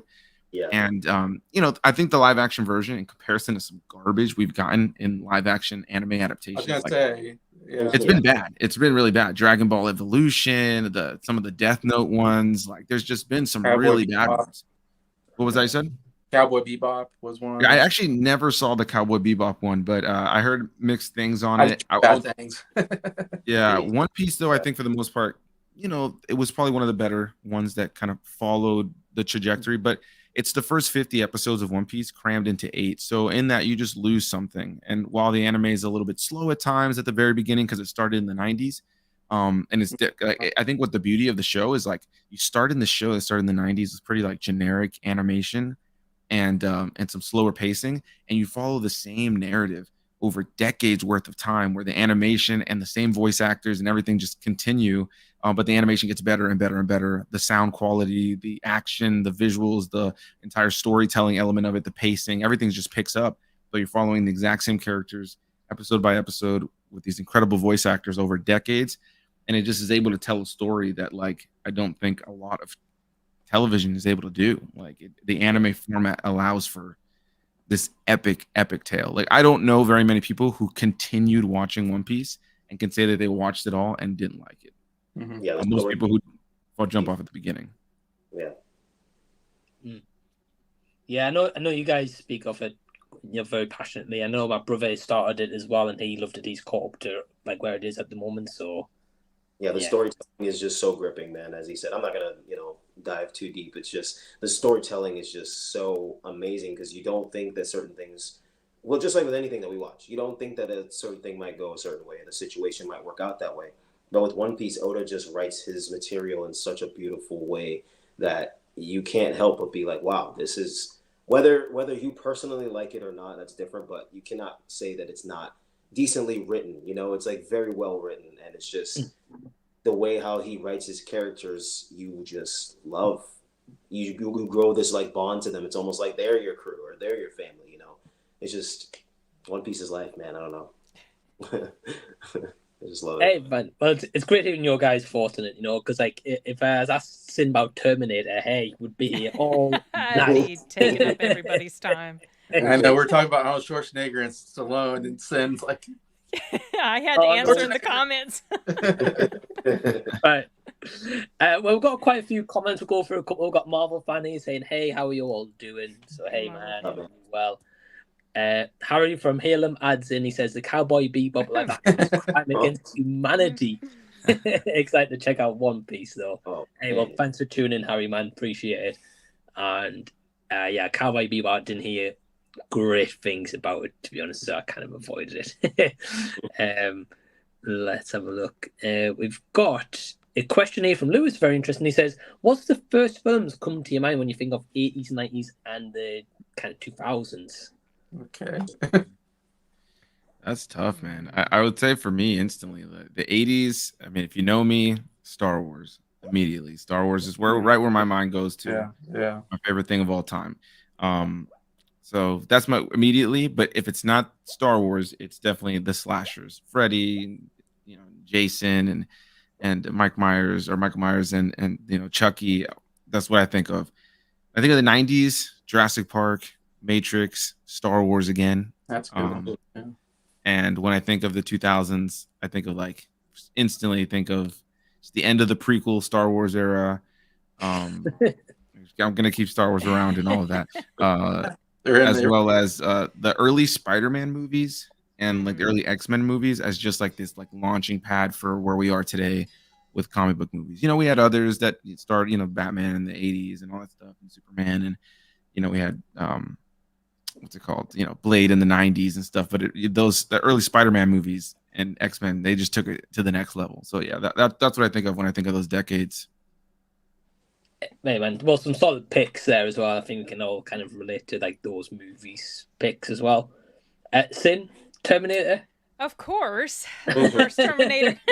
I mean, that's obviously the first one, and for the 90s, Terminator 2. But other films that come to mind immediately are things like, obviously, you guys were talking about Fright Night. Then there's The Lost Boys, Secret of NIMH. And then 90s, obviously, I don't even need to say that one. Trying to think of some other 90s movies, but gosh, and there were some good ones, but I'm just going to jump to the double O's, and I guess Collateral and Batman Begins, The Dark Knight. Those are ones that come to mind immediately. Right. Hey, great choices, Sin, and Batman Begins, my favorite Batman movie. It's such a good movie. Well. It's coming back to the big screen here, I think, Yeah. in the next day or so. But I Yeah. can't go to the theater and be there all day long. So I guess they're having them like one after another. But Well, yeah. But because over here in the UK, probably different to what you mentioned there, Sin, we're doing something called Batman Day, which I think is similar for you guys. Yes. But you guys are showing like the full like Nolan trilogy. We're getting the original 1989 Batman. Oh. We're then getting the Dark Knight, and then we're getting the Joker. And I'm like, it's a bit of a weird mix. That is weird.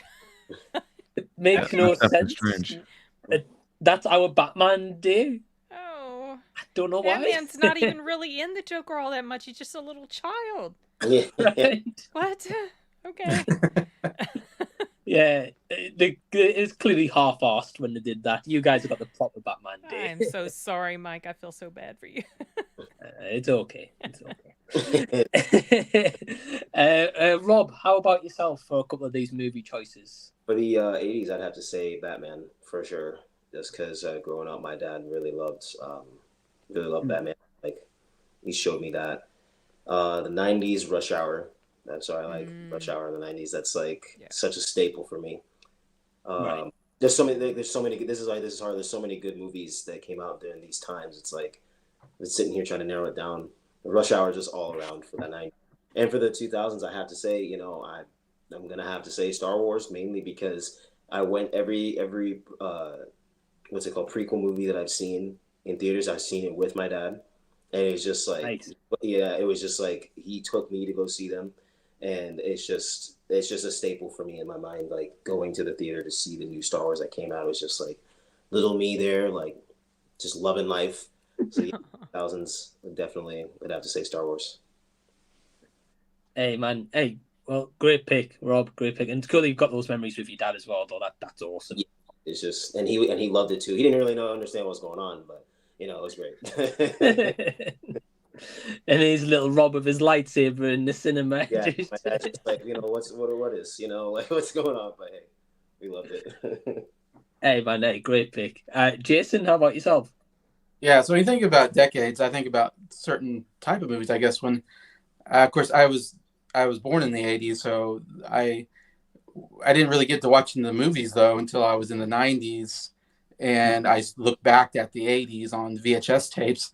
And it was Indiana Jones, Back to the Future, Star Wars, Karate Kid. Those are the movies of my childhood, I guess. All that stuff. And then in the 90s, I was watching movies in the theater, and I was thinking Disney was so great. Disney animation was at its top game with Aladdin, Lion King, Beauty and the Beast, Pocahontas, Mulan, Hercules. I saw every movie in the theater, and I love those Disney animation movies from the 90s period, I would say. And so I think a lot about that. I think when I think of the 90s and Toy Story, all the Pixar is coming out. DreamWorks started making, well, not Shrek yet, but it's starting to ramp up there. So animation was so good. And then 2000s, I think of the fantasy and superhero genre really picked up with Lord of the Rings and Harry Potter. And then he had X-Men, Spider-Man, Batman, and Iron Man. So that's what I think of. Yeah, man, some great picks. I mean, you guys have mentioned like a lot of them, to be honest, and it's quite hard to fill in the blanks, really. Yeah. I'm glad you brought up Back to the Future, though. I'm glad someone brought it up before myself anyway, Jason, so thank you. I'm going to throw in an 80s movie. I don't know if you guys have seen this. It's not for the faint of heart. But one for me that if it goes for 80s is Class of 1984. I think I've seen that. Don't know that. I think I've seen that in passing. It would not I watched your review for it. It would not be made today, I'll say that. Okay. Great movie. Was brought onto it by Rashad, actually, who is like 20 minutes late. I don't know where he is at this point. So I don't know what's going on with Rashad. I hope he's all right though. You guys mentioned quite a lot of movies. Of course, Ghostbusters in the 80s as well. Yeah. Karate Kid 2 and 3, which have been elevated by Cobra Kai as well. So Yeah, man. Some great picks, and great question though as well, Lewis. We've got quite a few comments from like a couple of comments earlier, like Lewis was saying. I remember as a kid that freaked me out so much was the atmosphere games with the VHS. I remember my parents playing it, so I went back to bed at night. Okay. I think this was and Nigel's saying my niece is rapidly approaching 40 and still at this stage she can't look at a photo of E.T. Wow. It's crazy, man, how many people feel that way. I actually work with a bunch of young people who don't like E.T., and that's a movie I could have easily mentioned from the 80s too. Like that's just one of those films, like that's a big one. Pinnacle of my childhood. It's Steven Spielberg as a whole. But yeah, there's so many people I've met. They're like, yeah, I'll never watch that because it's like the scariest thing I've ever seen. I have people who, when I've asked them, hey, what's the movie that has scared you the most? They'll say E.T. And I'm just like, I can't believe that. I also have a coworker who says the scariest movie they've ever seen is Alice in Wonderland, the original Disney film. So yeah, there's definitely some interesting choices out there. Yeah, what? Yeah, I think my daughter was afraid of E.T. when she saw portions of it as a kid. I don't know if she's even watched it all the way. I don't And think she's a full-grown adult too.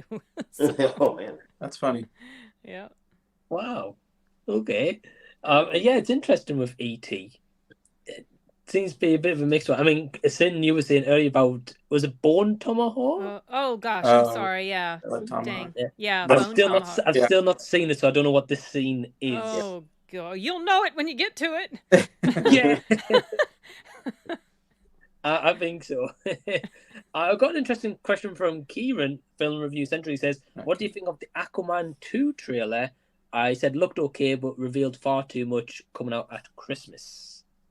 Yeah, I watched it earlier today. I thought it was it looks cool. Like I really liked the first Aquaman movie for what it is, just like a big over the top, like very simple story, just comic book movie, which from time to time I'm okay with how many movies we have in that genre. Just something that just it's nice popcorn fare. And in that level, it looked like it was a follow-up to Aquaman, but I do agree that the trailer just like felt like it showed like the entire movie. So I'm sure with all of us being movie fans, we'll eventually come across the trailer in theaters, even if you try to avoid it. But yeah, it's whenever you guys catch it, I think you'll agree that visually it looks cool. It looks like they updated a lot of the graphics and effects from the first film, but it looks like a follow-up to that first film, but just jam-packed with like literally like it felt like every plot point, like we're just seeing the script play out over the course of the 2 minutes. So I do agree with Film Review Central that they showed way too much. Oh, and on a side note, by the way, just I did text Rashad, and he was under the impression he said he's coming now. He was under the impression he was on at 5. I was wondering if that might have been the case. His exact words right now, excuse my French, were "fuck me, I'm coming now."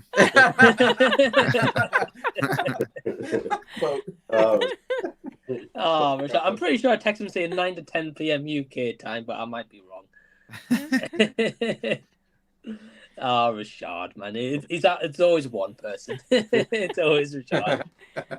But yeah, I've just got to say very quickly, Perez, I agree with you on this question. I think like Aquaman has showed everything.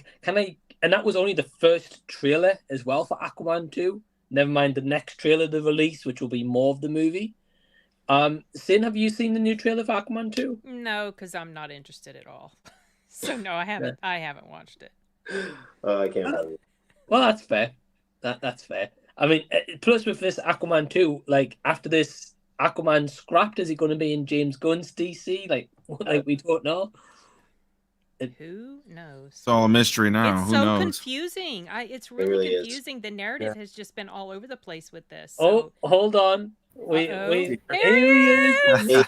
He is what the hell? To the party himself. Oh my god! Hold up. Can y'all hear me? All right? Yep. Yeah. That's all y'all want to do is laugh at somebody, man. I thought I had to be on that 5. I always have to double check the time too and do the math and make I sure should do the I'm math. right. Yeah. Dog, shout out to Perez. Yo, I was in my bed about to take a fucking cat nap before I got on. And Perez is like, oh, so you're not coming to the stream? I'm like, yeah, I'm coming. I ain't got to be there till 5. Bro, was that 4? I said, oh shit. Fuck. We're talking about you already. Yeah, I know y'all was talking about my ass, man. But black people can't never do nothing on time. Yeah. Hey, well, Rashad, we've got you for 35 minutes, so hey, thanks for joining, man. Appreciate it. Yeah, I'm sorry, Mike. It's all good. It's all good. Well, Rashad, we'll come to you. Have you seen the Aquaman 2 trailer? No, not yet. I haven't seen it yet. Nah. No. Okay. Okay, fair dues. Rob? Yeah, I've actually seen it twice, and I'm not. I wouldn't say that I'm not looking forward to it. It looks like a good time, but yeah, they've revealed like way too much. Like these trailers, man. It's like, okay, you might as well have just told me that this is the movie, and this is the first one, and it's like you said it already. What are we gonna get with the next trailer? You know, like it looks, looks good, but man, I hate that nowadays that movie companies and studios, they feel the need to convey so much in their trailers just to get people to come and watch it. It's like, we're gonna go watch it, man, trust me, but just show less is more in this instance. And like nowadays with trailers, just leave some things for your imagination or until you get in the theater. Right. I sometimes wish that we can go back to the days of like those early old like 70s and 80s commercials. Like I think about like some of those early like retro commercials for like Star Wars. It was like just a couple of quick shots. Mark Hamill, Harrison Ford, Carrie Fisher, Star Wars. It's like that's all you needed. I'm there. Yeah. Now it's like the whole movie is crammed into 3 minutes, and it's like, oh, there you go. Yeah.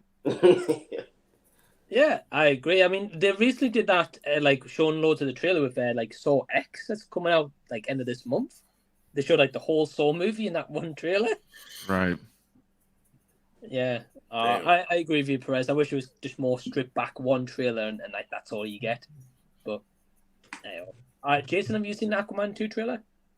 No, I wasn't aware of it. I'm not sure what's happening with DC, so I wasn't sure if they were going to the movie was made or they're scrapping it or delayed. I don't know what's going on with DC stuff. DC doesn't even know what's going on with DC. It's a very good point, Rob. It's just, oh my god, I love DC so much. Like it is one of my favorite franchises, like by far. Clearly, but it's just, man, what are we doing? We said that we were revising, the whole Flashpoint was just gonna wipe out everything clean, right? So yeah, okay. And then somehow we bring everything together and we're not getting rid of some actors, but we are getting rid of them. And like, I don't know, bro. I just don't know. It's hard. don't get sin started on Henry Cavill, man. Otherwise, I'm with you. I'm with you. Yeah. Yeah, no, I won't start. No, we can start. We can start. Let's go. I'll just be ranty. It still annoys the hell out of me. And then, like, I feel like he was strung along. He makes this announcement, I'm back. And then it's like, oh, no, I'm not. And then Gal is like, okay, I'm out. And then she says, oh, no, we're doing Wonder Woman 3. And then we find out, no, that's not. Like, what? Yeah, exactly. Those are two of my favorites. Yeah. I would continue to watch movies with them in it. But yeah, Henry Cavill's Superman or Cavill's Superman was he's perfect. Amazing. He's like the perfect Superman ever. I know people really love Christopher Reeve, and he filled his a spot at the right time. But Cavill is just like the epitome of Superman. Yeah, I'd have to agree with that. Yeah. I feel validated. Man, it sucks, man. DC is shambles.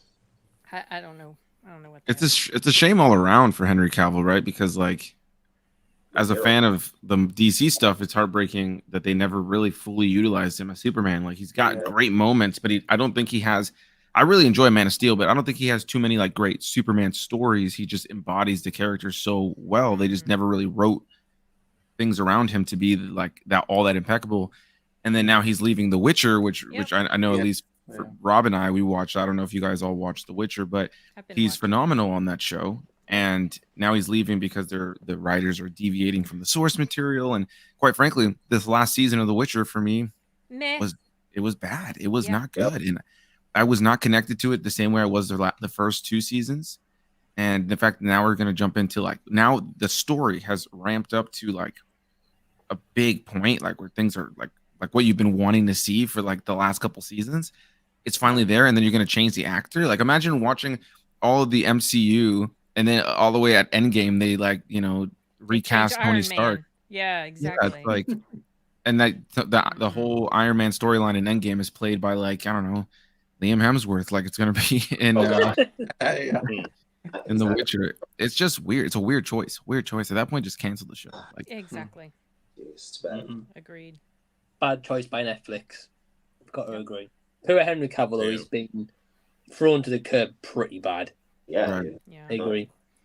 We've got an interesting question from Nige here. He says, can you all think of a film that you've watched in the last month or two that absolutely blew you away? For him, it was I Saw the Devil. And he said, wow, what a film. I've heard great things about that movie. It's a good movie. I Saw the Devil. Never heard of that. Oh, it's a good movie. It's a South Korean film. Korean. To be honest, Rashad, like, the plot sounds amazing for that movie. And since then, it's great as well. Yeah. So It's good. It's Is it in bloody, theaters but- or? No, it's old. It's like several years old, y'all. I don't remember. Oh, okay. Year. Yeah, Relatively many new. years old. Mm. But it's basically a very bloody revenge flick. Well, okay. Right. My kind of movie. I think you'll like it. Last month or two.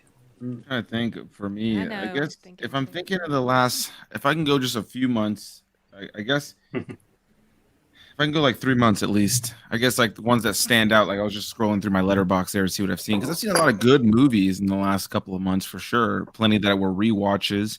But I guess movies that I went and saw in theaters and I thought were way better than I expected, or that I was really impressed by.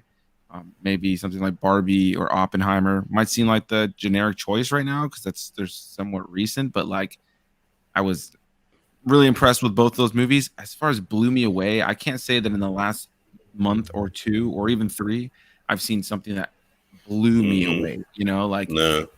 and that's even with me rewatching movies that I really enjoy. Like I've been watching the Shrek movies, and you know, I'm not gonna say like rewatching Shrek the Third blew me away, but I had a good time watching it. You know, so yeah, it's kind of tough right now. I think nothing's completely. I'm waiting for that movie this year that makes me feel. The last time I was blown away this year by a movie that I saw in theaters was Across the Spider-Verse. Personally, that was the last time I saw something in theaters that I was like walked out and I was like, "Fuck yes." Yeah.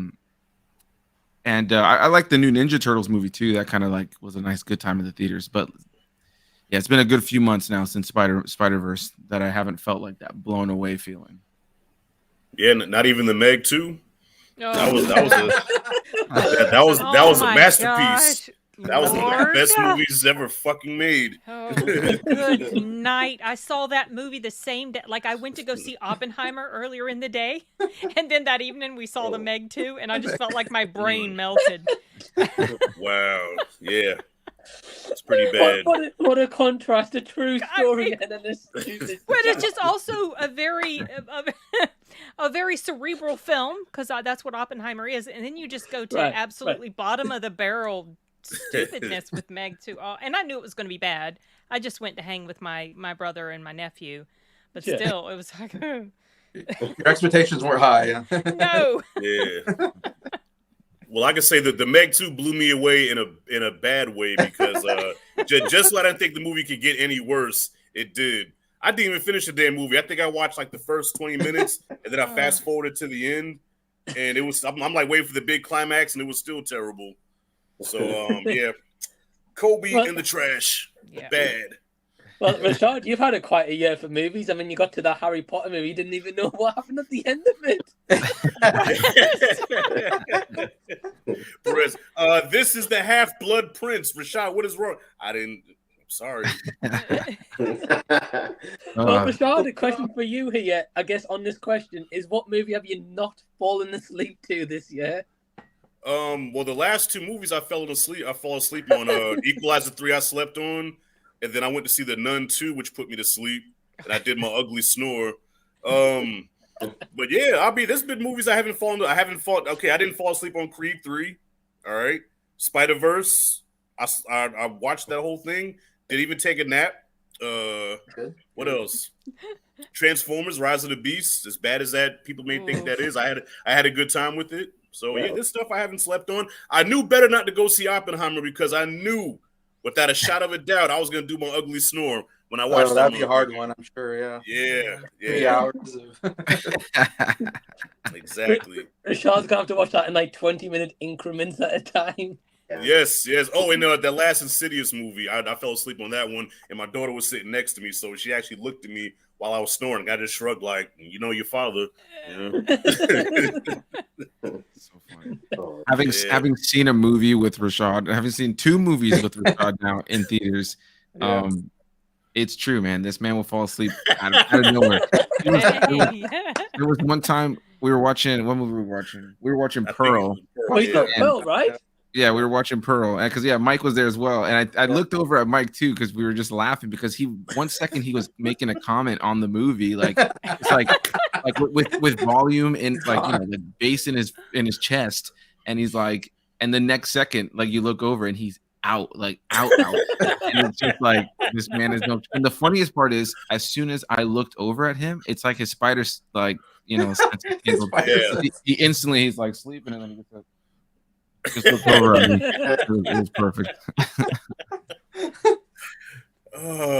You know what? Keep living. One day you're gonna get old too. Man, Rashad, you're notorious for having a nap in the movies, though. I know, and look, it's gonna happen again.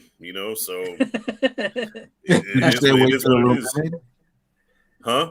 Did you stay awake when your daughter had you take her to see The Little Mermaid? I was up for that one. Yeah, I was actually up. We saw that in Dolby, and it was loud through the whole movie, so I had no choice but to stay up. Stay awake, yeah. And Perez, since we're here, I watched the first 2 episodes of Ahsoka, and I was out. Oh my! But that's only the first 2 episodes. By 4, it picked up, and 5 was like, shit. Okay, here we go. Episode 5 was my shit, but those first last 2 episodes put me out. Yeah, I can't agree with you on the first 2 episodes, but it's classic Rashad. But the last 2 episodes have just been gold Star Wars, absolute top tier. Yeah, especially that last one. I got goosebumps watching that last one. I was losing my mind as that episode was going on, and when it was over, I was like throwing pillows around here with excitement. Literally on the verge of tears 7 times throughout the episode. Yeah. But Perez, I know it makes you mad because it's like you really, unless you watch Clone Wars and Rebels, you're like, you really can't appreciate it unless you watch those shows. So I was talking to my older brother, and he was like, I said, bro, watch Rebels and Clone Wars and you'll get it. Well, I don't want to watch that. I think then shut up. Right. Man, it made me mad for a while, but now I just laughing because I saw that last episode and it's coming to fruition. And I've been telling people for so long. I got you into the Clone Wars and Rebels, and there's so many people. I'm like, hey, listen, if you want to really enjoy this new live action Star Wars stuff that's coming, just watch it, and I promise you're gonna like it. And it wasn't long into you watching the Clone Wars, you're like, oh, I really like this, and it wasn't too long into Rebels. At first, you were like, oh, I'm feeling it out, and you really liked it, and some crazy stuff started happening, and now we're getting this incredible story that's paying off in this way where we're seeing things from the animated stuff become live action, and it's just like. It is all coming together in this epic way, and they're not holding any hands. They're not over explaining things that if you don't know it, you don't know it, Yeah. And if you've been keeping up, it's wildly rewarding right now. We are in the Infinity War Endgame era of what's going on with Star Wars TV right now because of all the shows that have come together. So it's a beautiful thing. And at this point, I can only laugh at all the people that were like, well, I'm just going to watch it without seeing any of those shows. Oh, you mean there's a live action Star Wars show that focuses on a character that was introduced in one of these animated shows that then has their story continued into another animated show, and I can't watch this live action show without being lost? Yeah. Good luck. Yeah, honestly. Well, I look forward to seeing your review at the end of the season, Perez. It's gonna be energized. Well, Jason, back to the question: is there a movie this year that's blew you away so far? Yeah, Spider-Man Across the Spider-Verse. I thought was really, it's been my favorite movie so far, and I thought Into the Spider-Verse, the first movie, I thought was okay, but like I wasn't blown away by it, and so my expectations weren't that high for this one. And then I watched it, and just it kind of really went beyond my expectation. Just the animation is so great, the story is really great, and the action scenes are just incredible that they do, and it's absolutely hilarious. Like I laughed throughout the whole thing. So, man, it's just a combination of all of those kind of different things that. I was like, wow, now I need to go back and watch Into the Spider-Verse again. It made me appreciate that movie more. And I'm kind of interested, where it goes after the second movie for sure. Yeah, man, I know you love the sequel as well, which is awesome. It is a great movie. I will say that. I'm still going to stand by my favorite animation movie of the year. Though, is the new Teenage Mutant Ninja Turtles for me. Yeah, that was a good movie. I don't think it's quite as good as Cross the Spider-Verse, but it was good. The Turtles movie. Still waiting to see that one. Rashad, I think you'll really dig the new Turtles movie. Yeah, I think I will. Like I told you, me and my son were gonna react to all the Ninja Turtle movies leading up to that one. So we're gonna start with the 1991 all the way up through the Michael Bay ones, and then we're gonna end with Mutant Mayhem. So nice. I don't know how long that's gonna take, but that's the plan, to react to all of them. Because the reason why I came up with that idea is because when I first presented the idea to watch Mutant Mayhem, I said, "So we're gonna go watch Ninja Turtles." Okay, so I said, "What?" I said, "No, you gotta put some respect on the Turtles." So I said, "You know what? I'm gonna start him out from the beginning, and so by the time you get to this one, he should have some, some appreciation for it." That's the plan. I don't know if it's gonna work, but we'll see. I'm excited to see his reactions to them, though. That'll be cool. Rob, have you got a movie that's blew you away this year that you've seen? Well, if it's within the past month or two, it's been. I think I saw Dragon Ball Superhero finally, and nice. I wouldn't say it blew me away, but it definitely was good. It definitely was great. I was taken back. I wasn't blown away. I was taken back by it because of the things that happened in it. That if you're a DBZ fan and you're like, okay, wow, okay, it's about damn time that something like this has happened for specific characters. For the year itself, man, I mean, I don't want to keep saying the same thing, but the Spider-Verse, man, it was just such an all-around beautiful movie. The way how the story flowed, the characters, the emotions behind the voice actors, the animation, all the little Easter eggs they put in there. It was just all around a beautiful comic book movie. And it really did blow me away because I was just like, wow, they really put this in here. That's nuts. I remember seeing the movie all 3 times I went in the theaters and saw it. Just 3 times. Wow. Yeah.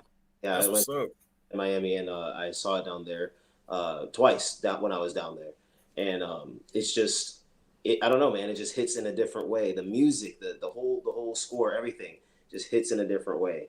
So I definitely say my movie of the year so far, at least, would be Spider-Verse. Okay. Yeah. Nice. Yeah, great pick, man. I think for me, it's not actually a movie from this year, but it's a first time watch, and I've actually pre-ordered on Ultimate Collector's Edition. I did a review on it recently. First time watching Enter the Dragon. That was great time. Really, really enjoyed that one. Got me into wanting to watch more Bruce Lee movies. Yeah. Definitely going to go on a deep dive of Bruce Lee movies.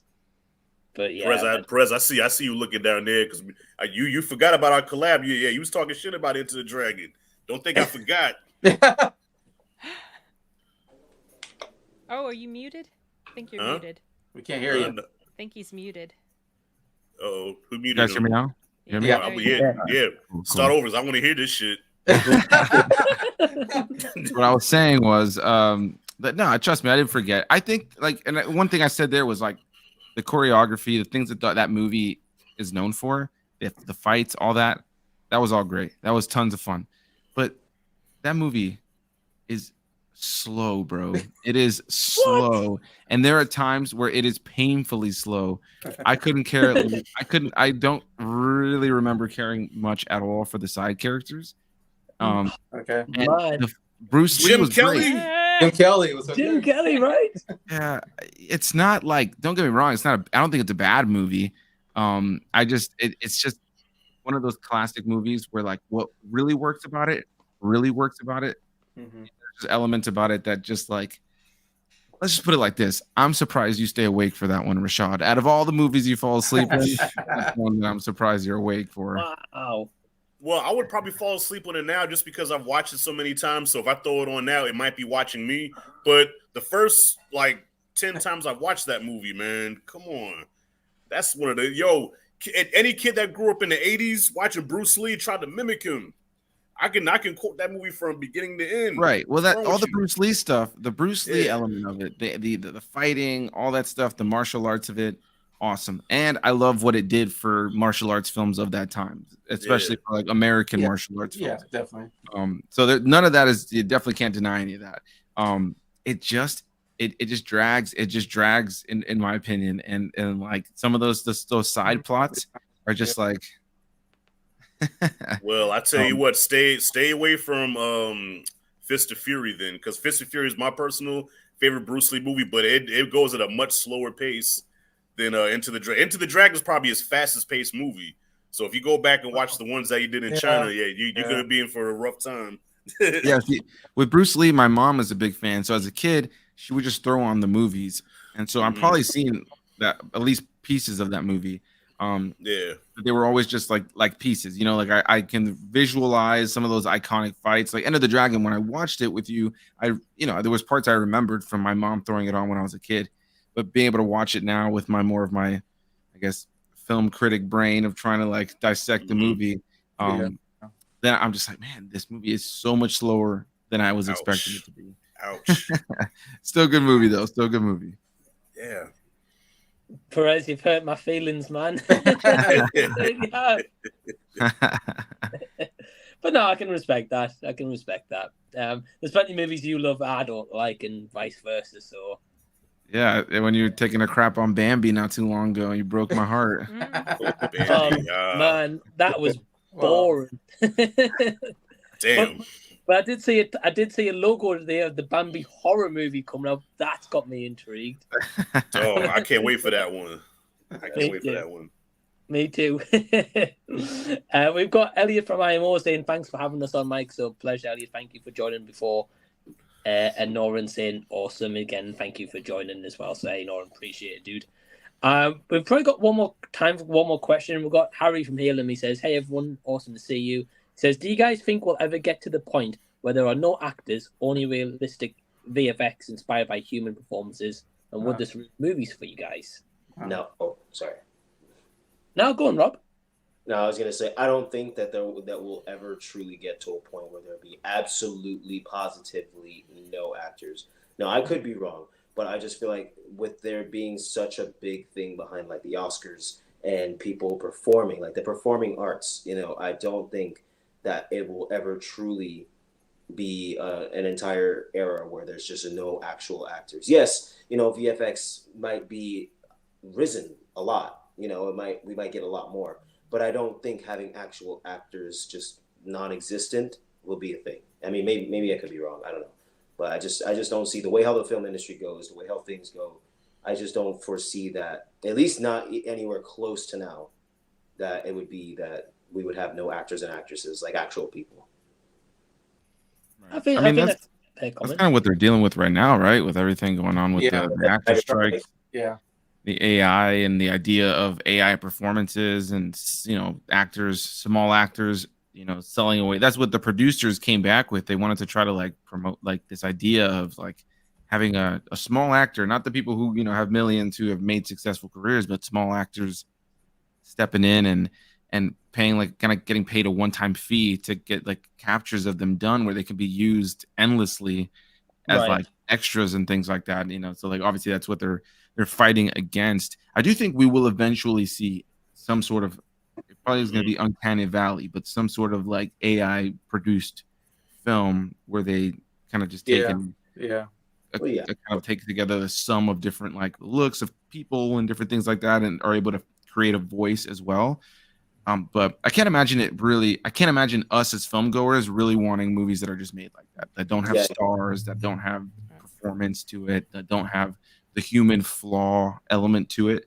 I can't see that we as consumers will really want that. I think that some studios think that that's something that we might want so they can save some money. So that's why they're kind of like interested in it. But I think it's just one of those stupid things that's going to backfire on them, similar to like what we're seeing right now with streaming. The reason all this is happening is because so many companies now are dumping hundreds of millions of dollars into streaming, and that money's just not coming back because, it's like you already have most people subscribe to your platform. How much more can you really get other than just upping the price?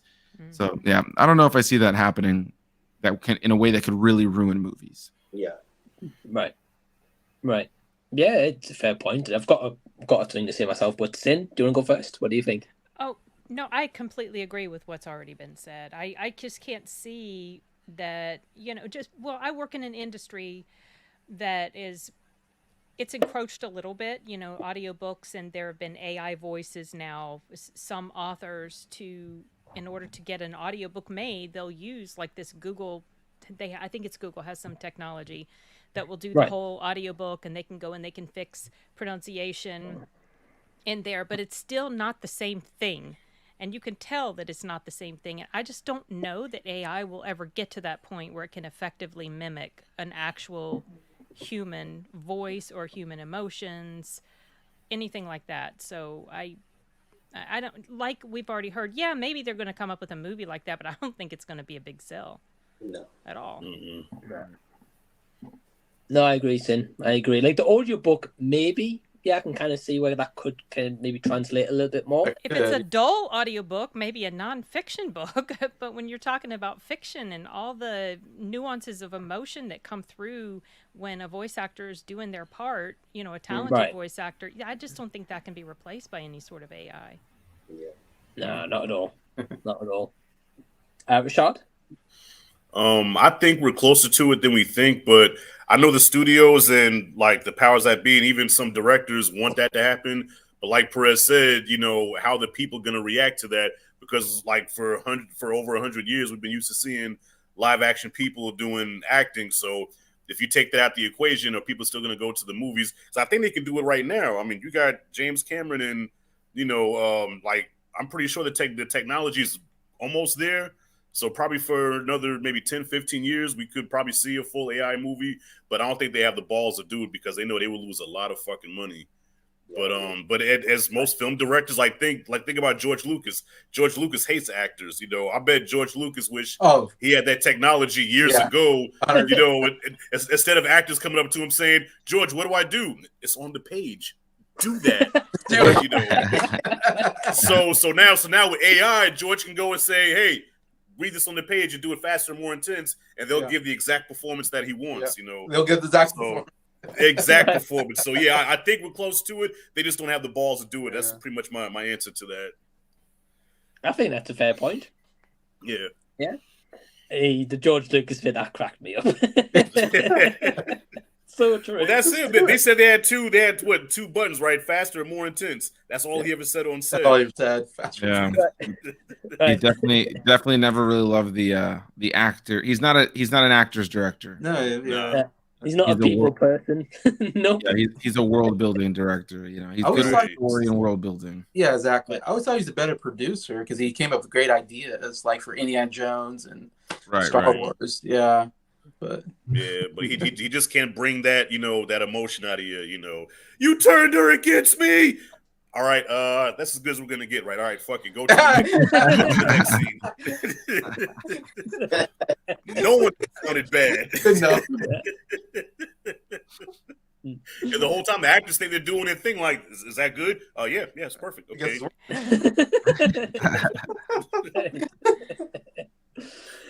Well, Jason, what's your thoughts on this question?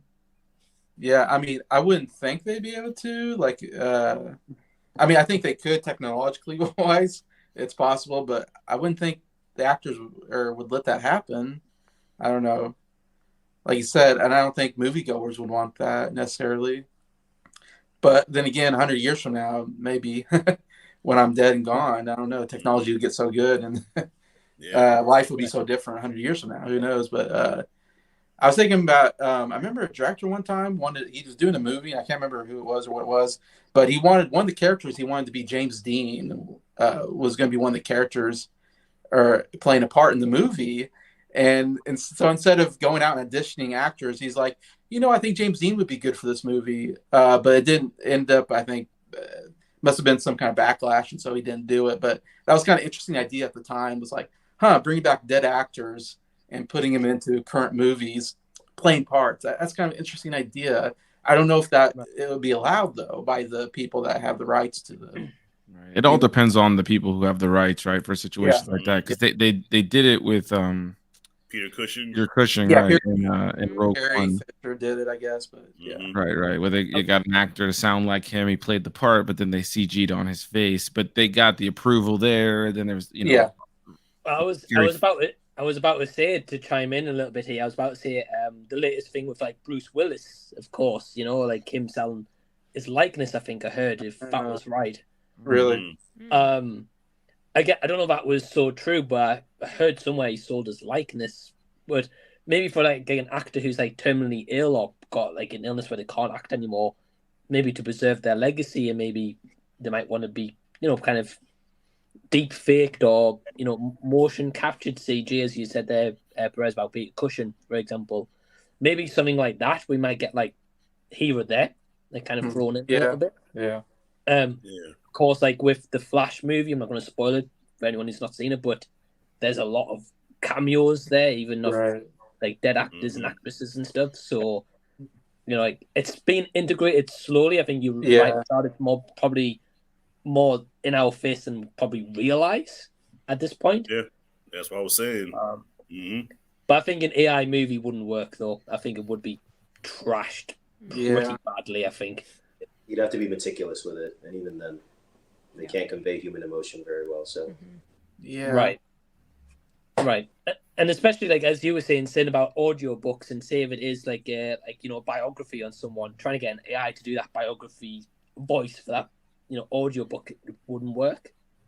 Well, if it's like a nonfiction, I think it could work more easily because you don't have to have a lot of performance skills. But in something that's fiction, I can't see that happening easily anytime soon, if ever.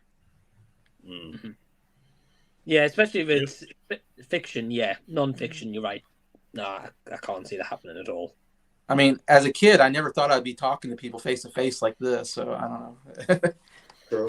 This would blow my mind when I was a kid. That I'm going to talk to people from across the world, and I don't know. Yeah, that's what I'm saying. Like we're close. I think they could do it now if they wanted to. I think they had the technology to do it, but they know people ain't with that. They ain't ready for that yet.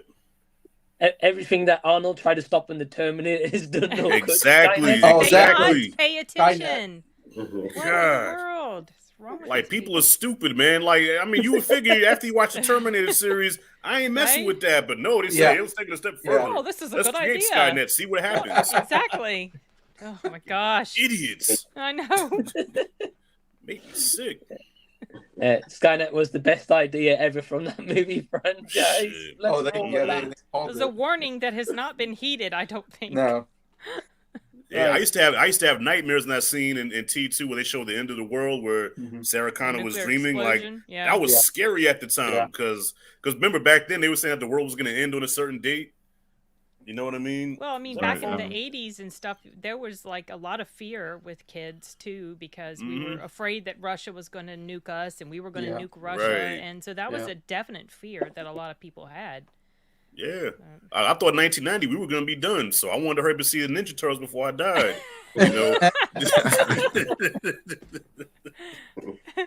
Real talk. Hey, well, you got to see your Turtles movie, Rashad, so it's all good. Oh, dozens of times. One of my favorites. It's all good. Yeah.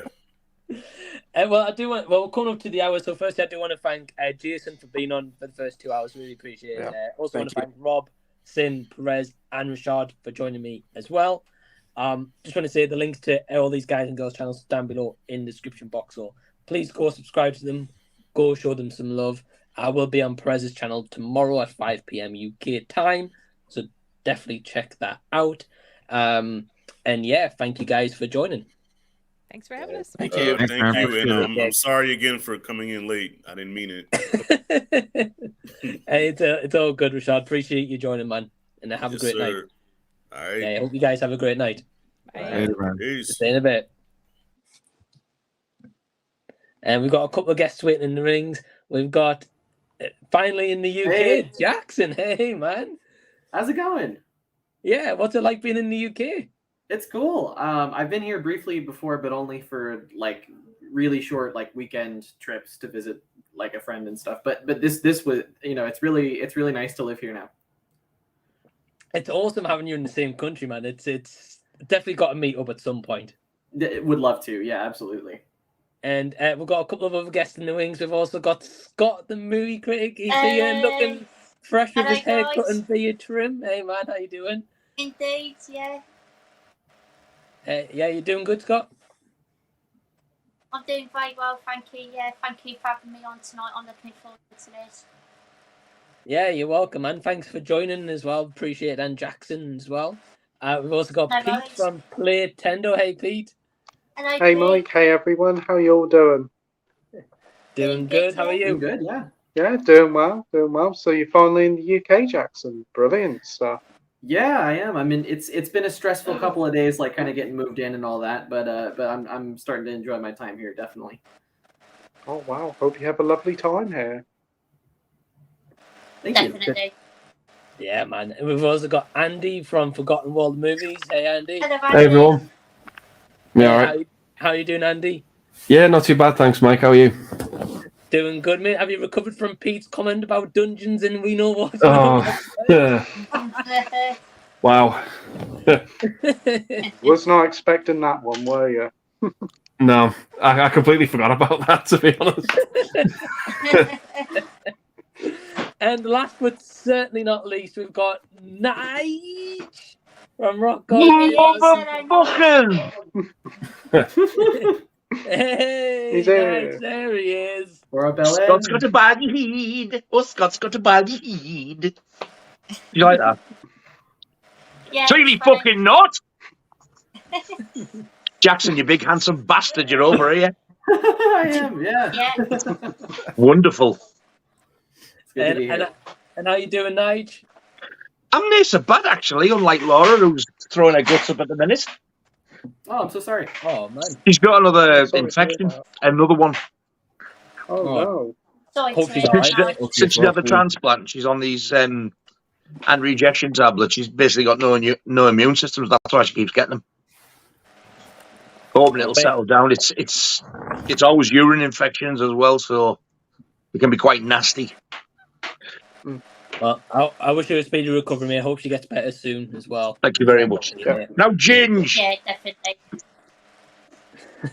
The doctor's coming and said to me, "Dirty bitch is thrown up."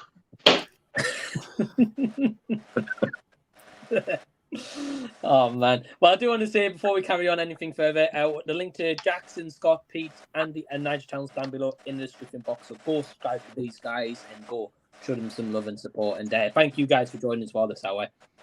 Oh, thanks for having us, mate. Thank you. Thanks ever so much for the invite, Mike. Okay. Well, the first question, Nigel's going to absolutely love this one. It's from Drew. Aside from Toby and Andrew Spider-Man, who's your favourite character in Marvel's MCU Phase 4? Nige, do you want to go first?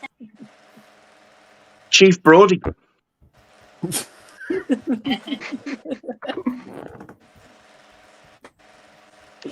Good news. Marvel's shit. Nigel's favourite movie franchise, Marvel. Fucking Marvel.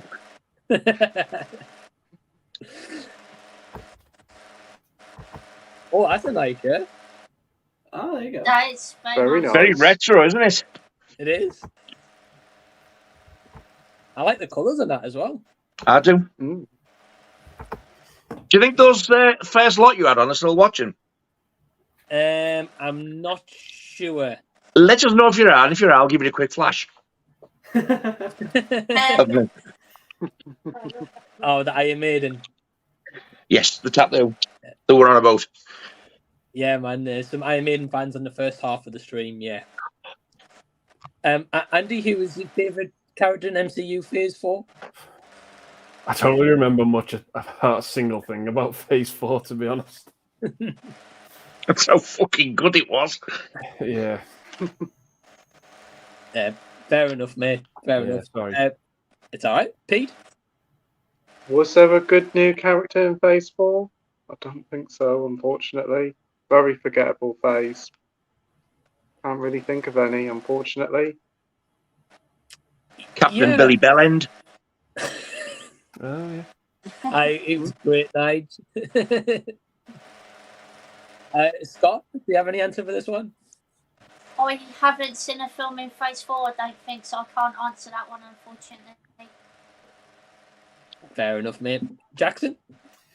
So I've seen a couple of the movies in Phase 4. I haven't liked them, but I honestly, and I know you're going to hate this, Mike, I kind of liked the Russell Crowe character in Thor: Love and Thunder. Oh my days. He was like my favorite part of the movie. I thought he was like the only good thing in it that felt like actual camp and not just like a lame Taika Waititi joke. But yeah, I'll say that. It's not a high bar, but Oh, Jackson.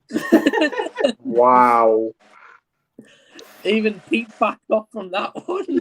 Wow, I think you must be the. I think you're the only person I've heard who's actually enjoyed Russell Crowe in the film. So fair I'm a play. big Russell Crowe fan. At least as far as like the late Yeah, stuff. right. Like the Unhinged. I thought he was really good in that. I even He's liked good him. in that. I didn't really like The Pope's Exorcist, but I liked him in it. I've heard he's quite entertaining in the film. He definitely is. Yeah.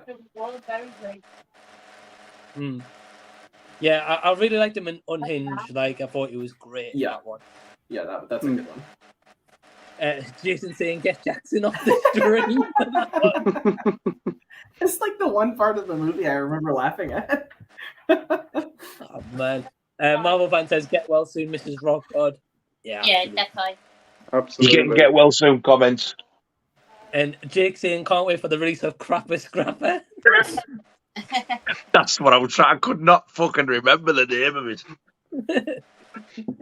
Oh, man. The miserable fuckers are in a I'm not laughing mood, aren't they? Look. Well, I'm fucking ignoring them. I'm going to. And Lewis is saying, see inside the comments. Right? Oh, it says here from start to finish, Nige. It's nice to see you guys as well. Yeah. Hey, mate. Let's have a look. Comments are crashing. Got Marvel fan. He says, it seems Cobra Kai season 5 is out the same day as Guardians of the Galaxy 3, so October 2nd. But it doesn't look like we'll get a Blu-ray release of season 5. Bit strange, 1 and 3 have only had Blu-ray release. Okay. Are any of you guys picking up Guardians of the Galaxy Volume 3? I mean, I like the film enough, but I don't know if I'll be getting that. Yeah. Fair. Andy, have you got the Steelbook pre-ordered, mate, or just the normal Blu-ray? Or just the normal Blu-ray? Yeah, I really like the film, so yeah, definitely pre-order for me. Yeah, that's fair. Nigel, are you getting Guardians of the Galaxy 3? Oh, every format.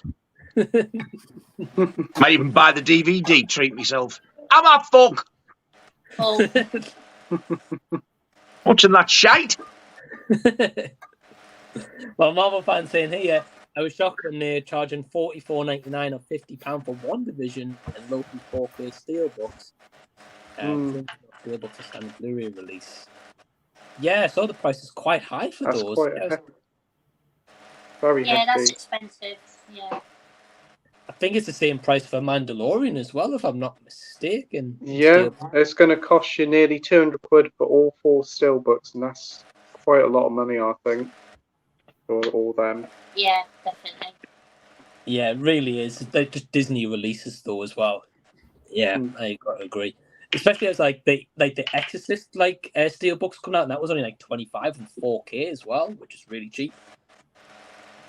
I think it's because it's a TV series, but then again, they're quite old. WandaVision's about 3 years old now, and to charge nearly £50 for that, whilst a nice steelbook is a little bit too pricey. I think probably 30 to 35 for the 4K, probably 20 for the Blu-ray.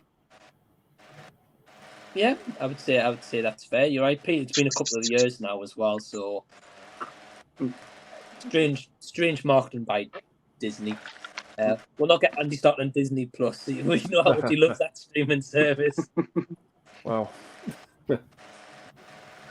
No comment. Lewis says, if you could play a character from any film, which film and character would it be? Ooh. Good question.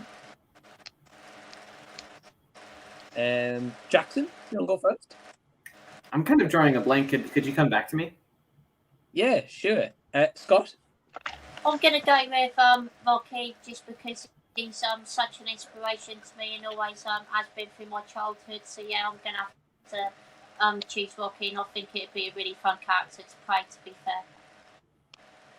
It's a great pick, mate. Yeah, I think that would be a really fun movie to do as well. Rocky. Yeah, definitely. Which one though, Scott? The first Rocky or? I'd do all of them. I'd be happy to be in all of them. To be fair. Fair enough. Greedy bastard.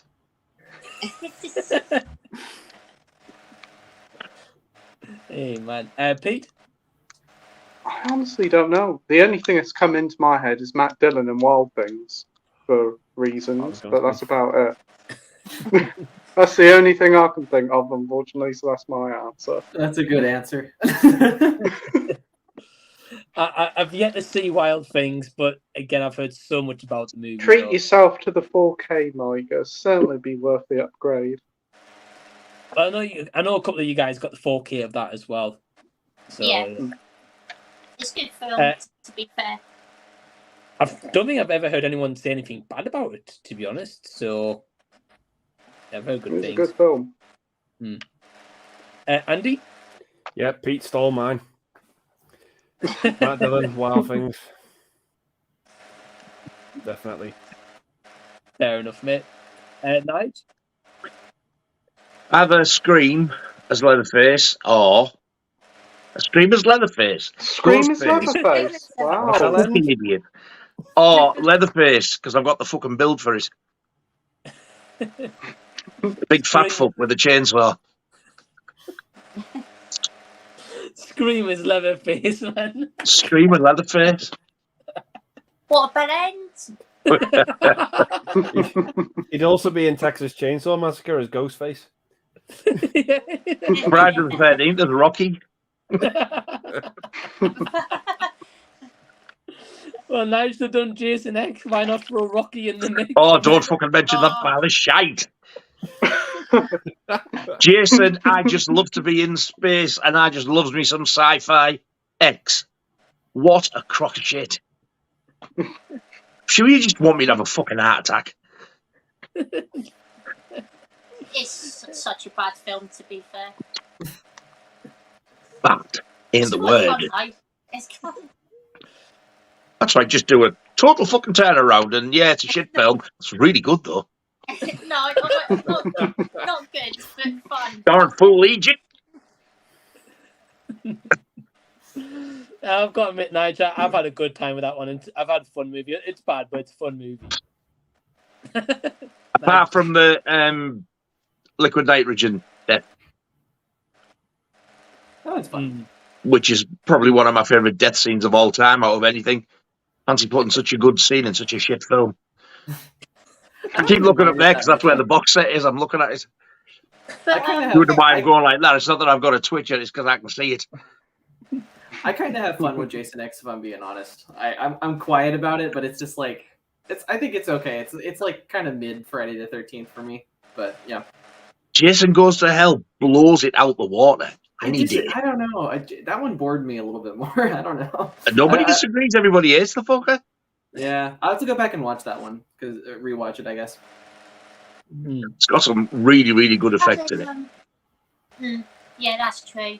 That one scene in Jason X that can absolutely fuck right off, though, is that scene when they're flying outside in space. That scene is bloody awful. Yeah. Oh, God. And what can that scene do, Scott? It can fuck right off.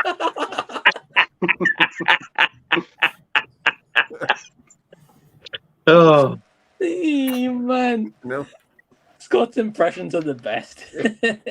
He did a mint rendition of White Wedding earlier. Yeah. He did, yes. I thought he was doing Popeye. Did you know how high pitched he went? Nice day for Yeah. White Wedding.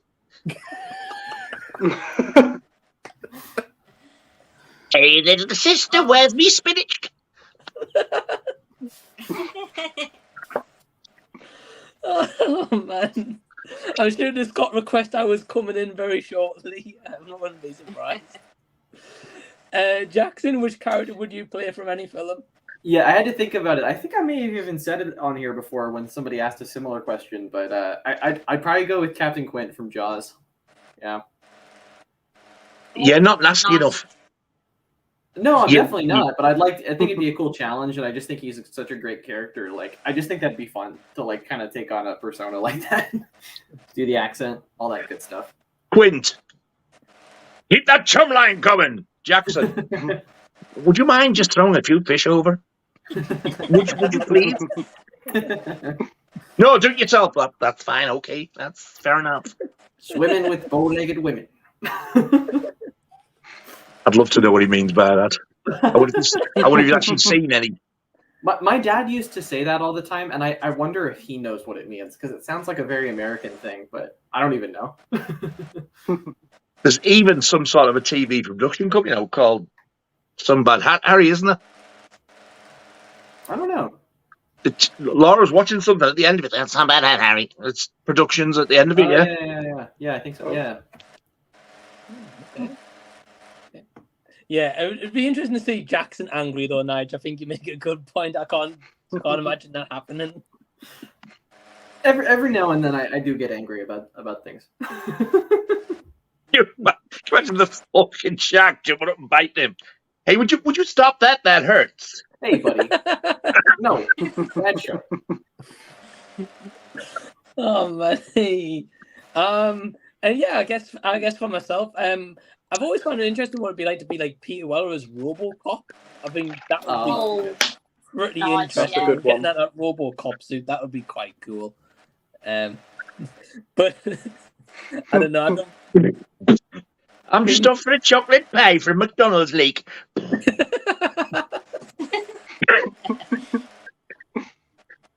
Oh, give us a bit of that ketchup ice cream, you fucker.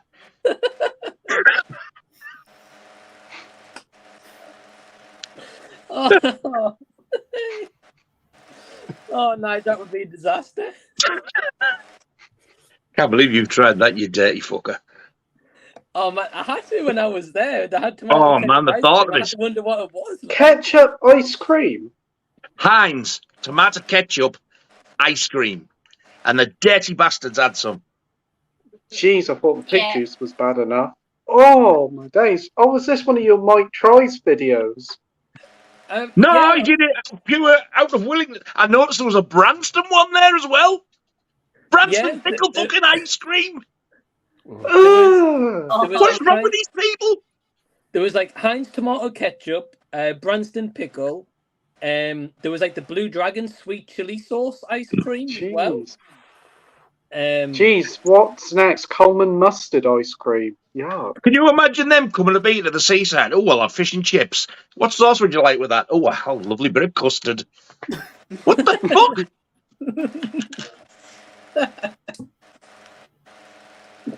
It was interesting, Nige, to say the least. Interest. You know what? I want to try some. That sounds. Oh no! The pig juice was bad enough for you. Yeah. What would you try? The tomato ketchup or the Branston? Oh, me? Tomato ketchup, definitely. Not Branston. Yuck.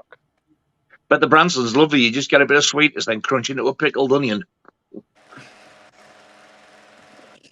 Branston ice cream. Fucking animals. Sounds pretty disgusting, to be fair. I'm not going to lie. I know you can get bacon as well. Bacon ice cream. What? Bacon Yeah. ice cream? Yeah. Oh dear. I mean, it might taste quite nice. I mean, chili and chocolate crisps taste really nice when they did them a few years ago. I was a big fan of them. Well, if you go into Five Guys, you can get like the milkshakes, and you get like bacon rashers in the milkshake. That's actually quite tasty, believe it or not. Okay. Ah! What? What do you even do that? Bacon in the milkshake. Oh, Is that real? Is that honestly real? Yeah, it's in Five Guys. If you've got like a Five Guys, I know where Five Guys is. You'd have a right fucking mess in Burger King, if you went and customised your Whopper. Well, do you? So what is it? Do you have to ask for the meat in your drink, or do they just put it in? Would you do me a favour, young sir? Dip a bit of your meat into my drink there. Nah, just the meat. I don't want the cheese. So if you go to Five Guys, they've got like the menu for the milkshake, and they've got like 9 or 10 different toppings, and you can have as many toppings as you want. So if you want like every flavour, you can have like everyone in there. So you can have everyone in your drink. Nice. Yeah, it's the same price. They don't charge more. It's the same price. So what other thing? Dare I ask what other things they put in your milkshakes? If you'd like. Well, the milkshake I've had before, my usual go-to is Oreo, peanut butter, and bacon rashers, and it's delicious. Oh my days! I don't know if I don't even want to think about that, let alone imagine what it's going to taste like. It sounds disgusting, but it's delicious. It's merely peanut butter you taste, though. I'm slightly disgusted, yet slightly intrigued. Want to try it? If they brought out sausage coke, would you try it? Sausage coke? You would, wouldn't you, Michael? You would. I'd probably try it. I knew it! He's a fucking animal! Oh. But the Branston pickle, Nige, no. I draw the line. Don't like pickles. Yeah, you'll try the ketchup, but no, I'm not a pickle. Well, that's it. We've got a question from Lewis. He says, "What's your go-to comfort / lazy day film you tend to watch the most?"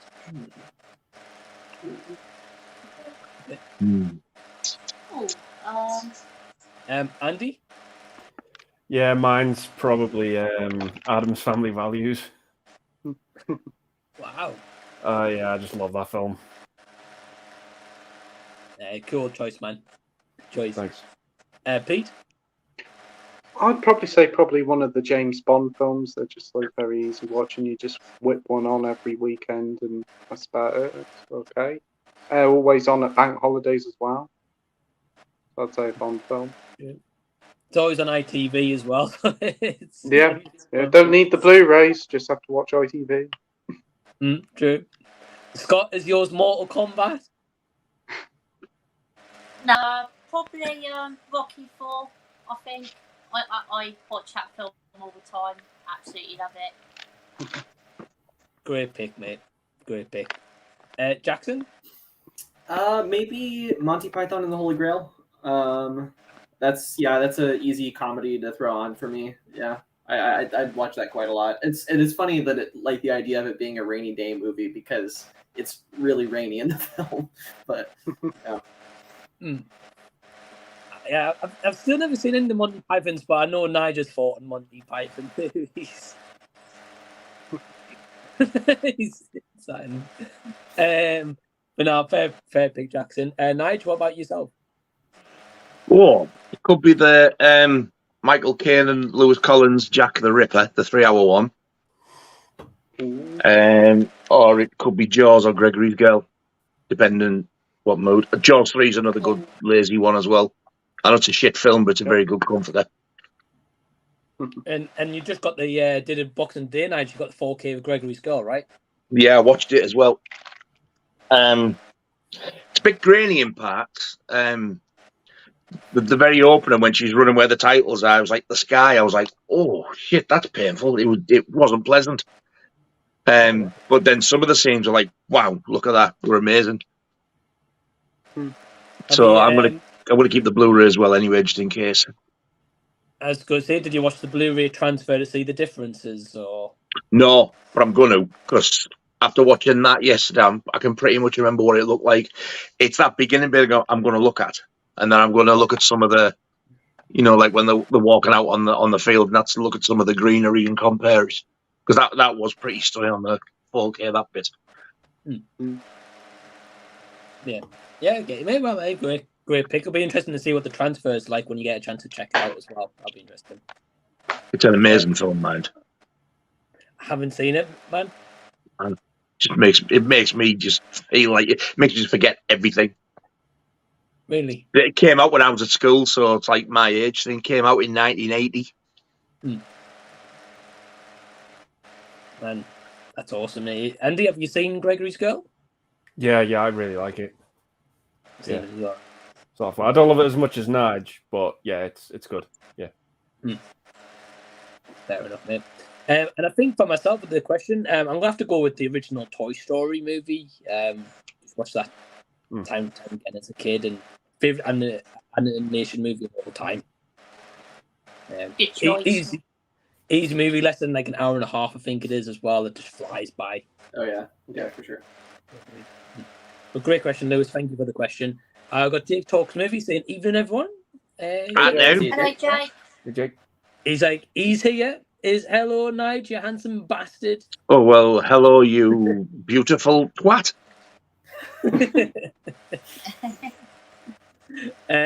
We got Harry from Halem. He says, "Do you guys think you would enjoy movies as much as you do without YouTube?" I don't think I would personally. That's a good question. Yeah.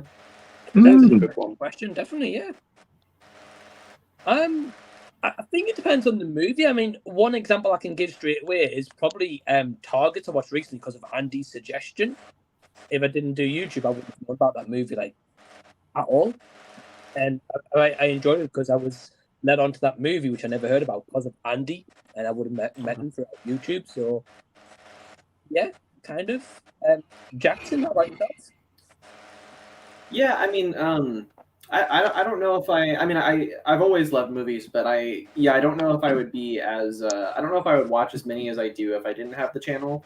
Right. I don't know, like it's nice, or at least having Letterboxd, like it's nice to like have like some kind of platform to review things, talk about movies with people.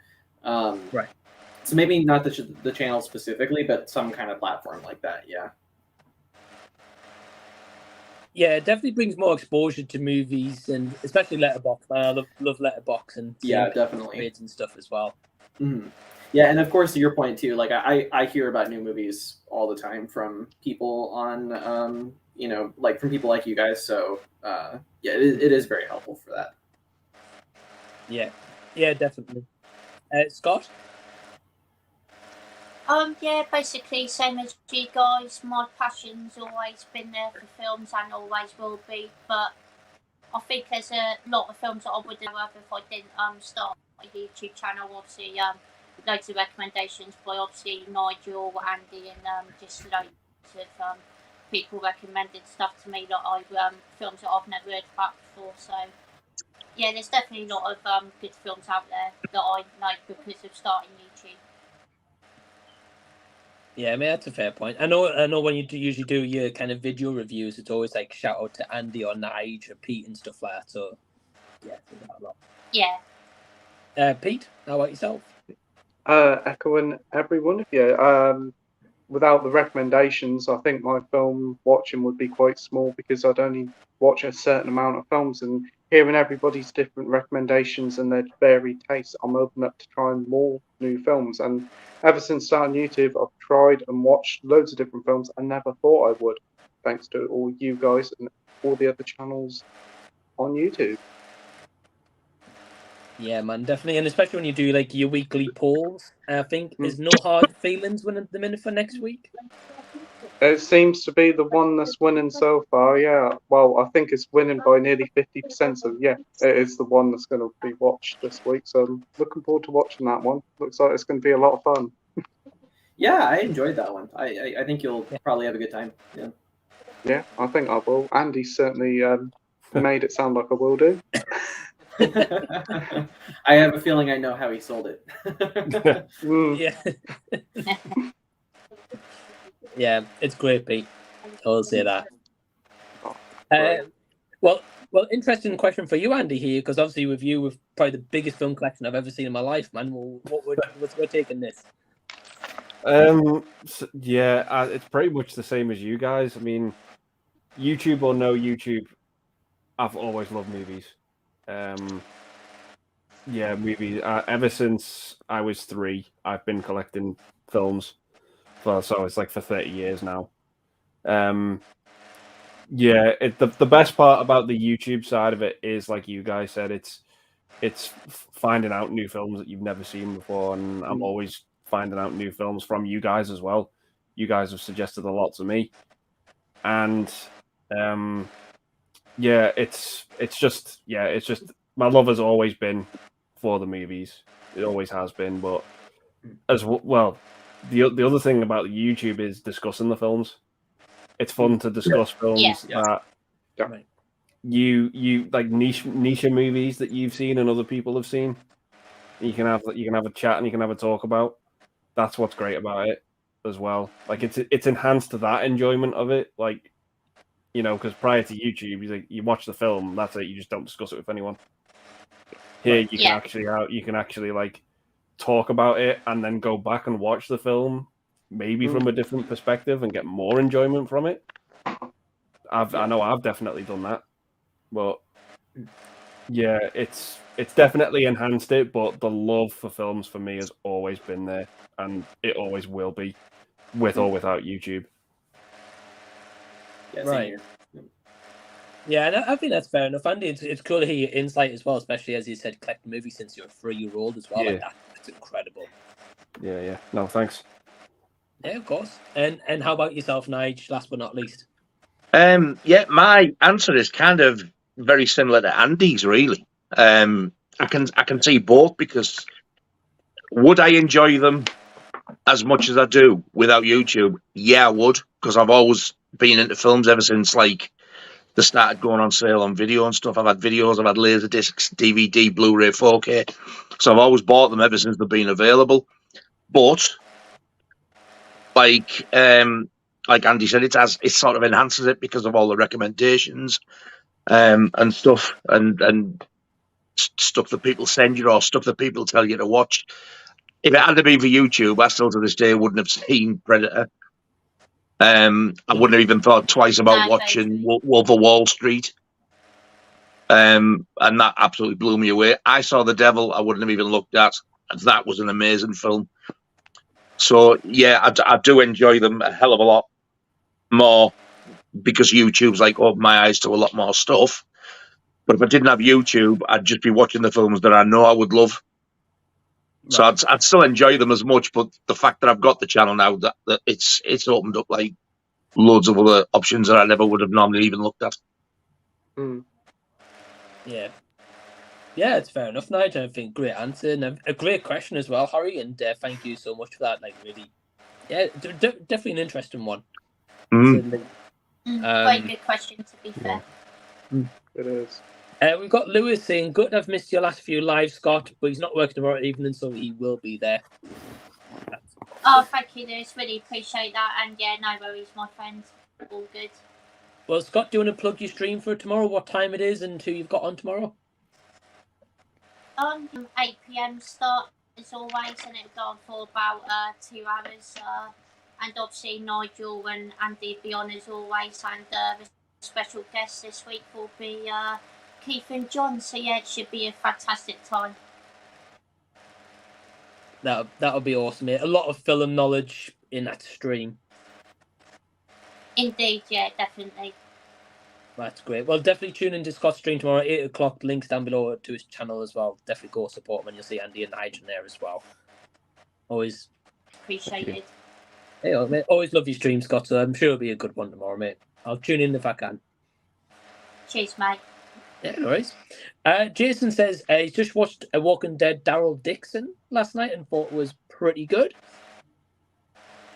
Awesome. Have any of you guys seen this? Is this a spin-off show? Or I believe so, yeah. Okay. Another spin-off. Yeah. Wow. Seems like there's more spin-offs than actual series of The Walking Dead now. I think there's 11 series, and yeah, I mean, there's at least there's like 2 or 3 spin-offs, right? Like, because I mean, they had to Fear the Walking Dead a long time ago. I did actually watch a couple episodes of that and kind of liked it, but I didn't really get that into it. But that's the only one I've seen of the spin-offs. Yeah, there's Fear the Walking Dead. This is Daryl Dixon. I think there's like a Rick Grimes one coming soon, and a Negan and Maggie one. I think I'm not quite sure. Yeah. But yes, any of you guys watched this spin-off series? Didn't No. even know it was a thing. No. You know, it's funny. It seems like at one point, like in season 10, they or season 9 or 10, somewhere around there, they wrote themselves into a corner, and now all of these different series are trying to explain different subplots of what previously happened. It doesn't seem like it comes out of a genuine place of wanting to tell more stories so much as kind of squeeze all of the relevance they can out of The Walking Dead because they ended the show. So yeah. I couldn't even get through an episode of The Walking Dead. I couldn't either, to be honest, no. Jesus. It's not as good as George Romero zombie stuff or anything like that. It's I kind of like a few seasons of it, and I used to like it a lot more than I do now, but yeah, it's okay, I think. It astounds me how long it's lasted. The first few seasons were really good, and then it kind of just felt like a soap opera because nothing happened. Yeah. I suppose when you've got something going on that long for that many seasons, there's only so much you can do, isn't there? But they just keep squeezing every last penny they can out of it and making more. Yeah, I think zombie stuff can get repetitive in a TV show format. Over many seasons. If they just did a few seasons of it, I think it would be good because you can kind of explore most things you can. Yeah. Right. Yeah, the zombie genre definitely felt a bit OTT in the mid-2010s last decade. Yeah, definitely. After The Walking Dead, everybody was jumping on the bandwagon. Yeah. Right. I will say that in the entire show, the whole thing, the makeup and effects are top notch because Greg Nicotero, I think, did them. He also did the makeup for Death Proof and a bunch of other Hollywood movies and stuff. But yeah. Got to agree with you, Jackson. Yeah, it's always top notch. First couple of seasons I really enjoyed, like you said, Pete, as well. And then you're right, it felt more like a soap opera. There was hardly no zombie action. It felt like I don't know, there's new. You watch an episode and there's where's the Dead in My Walking Dead episode? There's none. They're all living. Just a lot of walking. Now is it? And it's just they would find new interesting ways to try and develop characters, and then they would just kill those characters off, and it's okay, what is the point of this? You're just gonna keep recycling this. Yeah, it's not from my mind. Yeah. Nah, me neither. Yeah, that's fair. We've got Danny Duke here. So hey, Danny. He says on my Instagram, I made a tabletop figure of what Crapper Scrapper may look like. I see that. I saw that, yeah. I haven't yet. Brilliant. And I'll have to check it out after this stream. That's interesting. Jake Talks Movie says, I've pre-ordered all the new Disney Plus Steelbooks. Wow. Wow. FML indeed. Oh, man. Well, hope you enjoy them, though, Jake. And they are very nice. Jason said that his favourite show so far this year has been Winning Time, The Rise of the Lakers Dynasty. I'll check that out. I'm a big basketball fan, so I'm always intrigued for series like that. I actually still need to check out that Michael Jordan one. I don't even remember what it's called, but it got great reviews. It's on Netflix. Was it The Last Dance? The Last Dance. Thank you, Scott. Yeah, that's what it is. I still need to check that out. I heard great things about that one, Jackson. So yeah. I think this Winning Time, a lot of people who I follow on YouTube have subscribed to have been covering it and enjoying it. So I'll have to check it out. Yeah, and I personally, just as a basketball fan, the Lakers might be my least favorite team. I always rooted against them as a kid and everything. They were just the bad guys. But I mean, it's so many of my favorite players of all time have played for the Lakers. I love Magic Johnson, Kareem Abdul-Jabbar, and I grew up watching Kobe, of course. So let's check it out. That's fair. And now that you're in the UK, Jackson, are you keeping up with the basketball still? A little bit. The season hasn't started yet. So I think it starts back up in a month. But I'm following American football a little bit. And then I actually did get a chance to watch a little bit of like football here, like the other night in the pub. So yeah, I watched. I think it was the favorite sport. Oh yeah. I watched the I think it was the Euro qualifiers for, I think it was England and Scotland. Yeah. Were you watching the Euro qualifiers, Nige? Yeah, oh yeah. Gone to them, so I can watch them all again. That's good, mate. Good. Didn't think so. We've got Del Boy in the house. Yay! It's the double balance. Hello, Del Boy. Hey, Del Boy. Hello, Del Such Boy. quality. Have fun. Hey, Del Boy. Hope you're doing well, mate. How's your ass for spots, young man? We'll find out if he's still here. We've got Malvan saying, Nige, do that impression you did yesterday. I'm too sexy for my flip-flops. Fuck me. What the hell's this? I'm going to start my own fucking Sunday radio request show. I'm too sexy for my flip-flops. I need to stop doing stuff because people keep asking me to do it. Look, you don't start looking at me, you put me off. I can't do it. Hang on. I'm too sexy for my flip-flops. No way I'm disco dancing. But I've got an idea for what my next singing impression might be. I'm not going to do it now, no. I'm not. You've got an idea for what?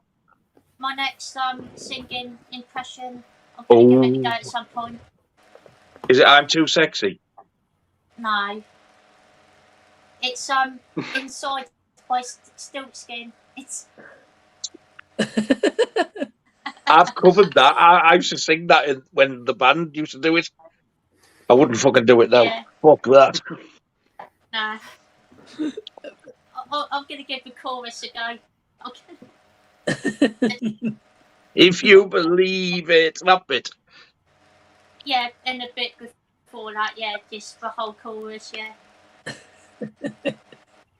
Can't wait to hear it. I really can't wait to hear this. I'm going to request it on your live stream tomorrow, Scott. Awesome. Talking about characters before who would like to be in a movie, Jake says, I'd love to play DiCaprio in Wolf of Wall Street. I bet you would, you filthy beast. That's a very good choice as well. Mm-hmm. It is. Josh says, bought some Blu-rays today for the first time in a while. Return to Soul, Pleasure, and the Five Devils movie label titles. I've seen Pleasure. I haven't seen Return to Soul or the Five Devils, but I do want to see both those. I think those two that I haven't seen are both releases from this year, and I think Pleasure came out last year. Yeah. Oh, right, okay. First I've heard of these Jacksons. It's new to myself. Yeah, Pleasure is interesting. It's about the porn industry. It's kind of like Showgirls, but for the porn industry, a little bit. It doesn't have the campy style of Showgirls. I was kind of mid on it, but it's interesting anyway. Yeah. Oh, I might know that's interesting. Nige, have you seen any of these? Can't say that I have. Fair enough. Andy? Yeah, same as Jackson. I've seen Pleasure, and kind of share your thoughts on it as well, Jackson. Why does that not surprise me? What's up? What about of all the ones to see? He's seen fucking Pleasure. Well, the other two are newer, and I just haven't got around to getting them yet. Bollocks! The other two don't have hairy fannies, is what he meant. What did you think? Yeah, well, there is that. He's researching for his next film, fucking Infinity Pool 2.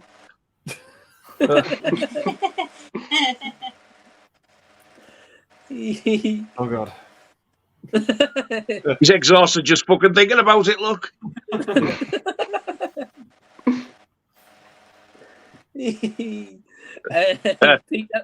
oi, Gothy, warm your hands this time.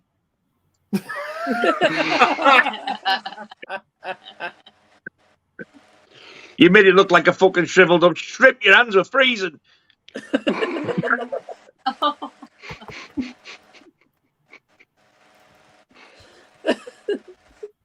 He's got no response to this on that. I haven't. I don't know what to say. I'm stumped for words. Well, Pete, have you seen any of these movies?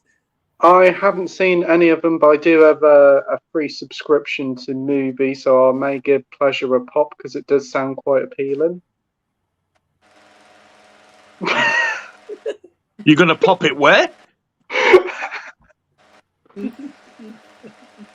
Oh, there's that Pleasure. It's pretty it's pretty disturbing, I will say though. Like there's a lot of very, very dark scenes. I've heard it does go quite dark. Now, is it like fucking men? No, it's not like surrealist horror like that. It's very it's pretty grounded for the most part. It's like kind of like realism a little bit. Yeah.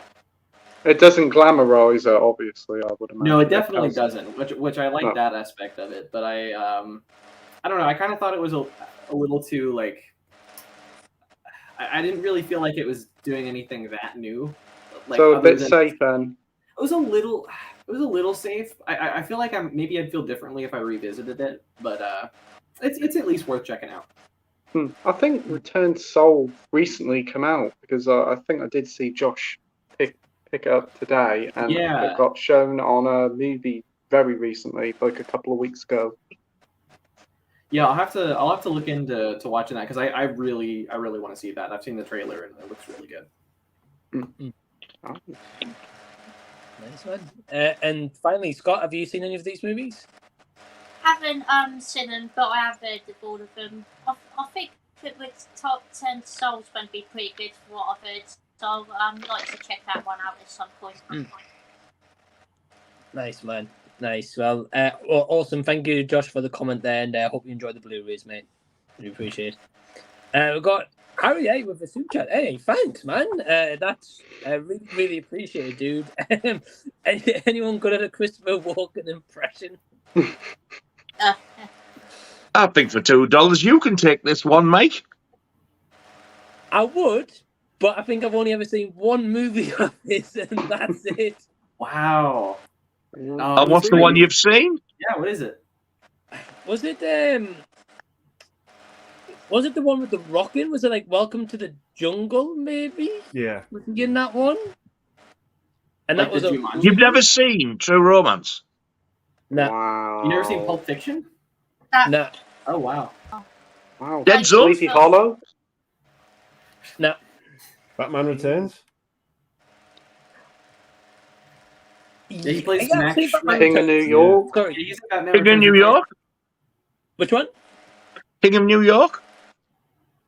That's probably I believe my the Dead favorite Zone. role is King of New York. But yeah, Batman Returns, he plays that like corporate dude who's like actually the villain of the movie, like with the really long, like the white hair and stuff.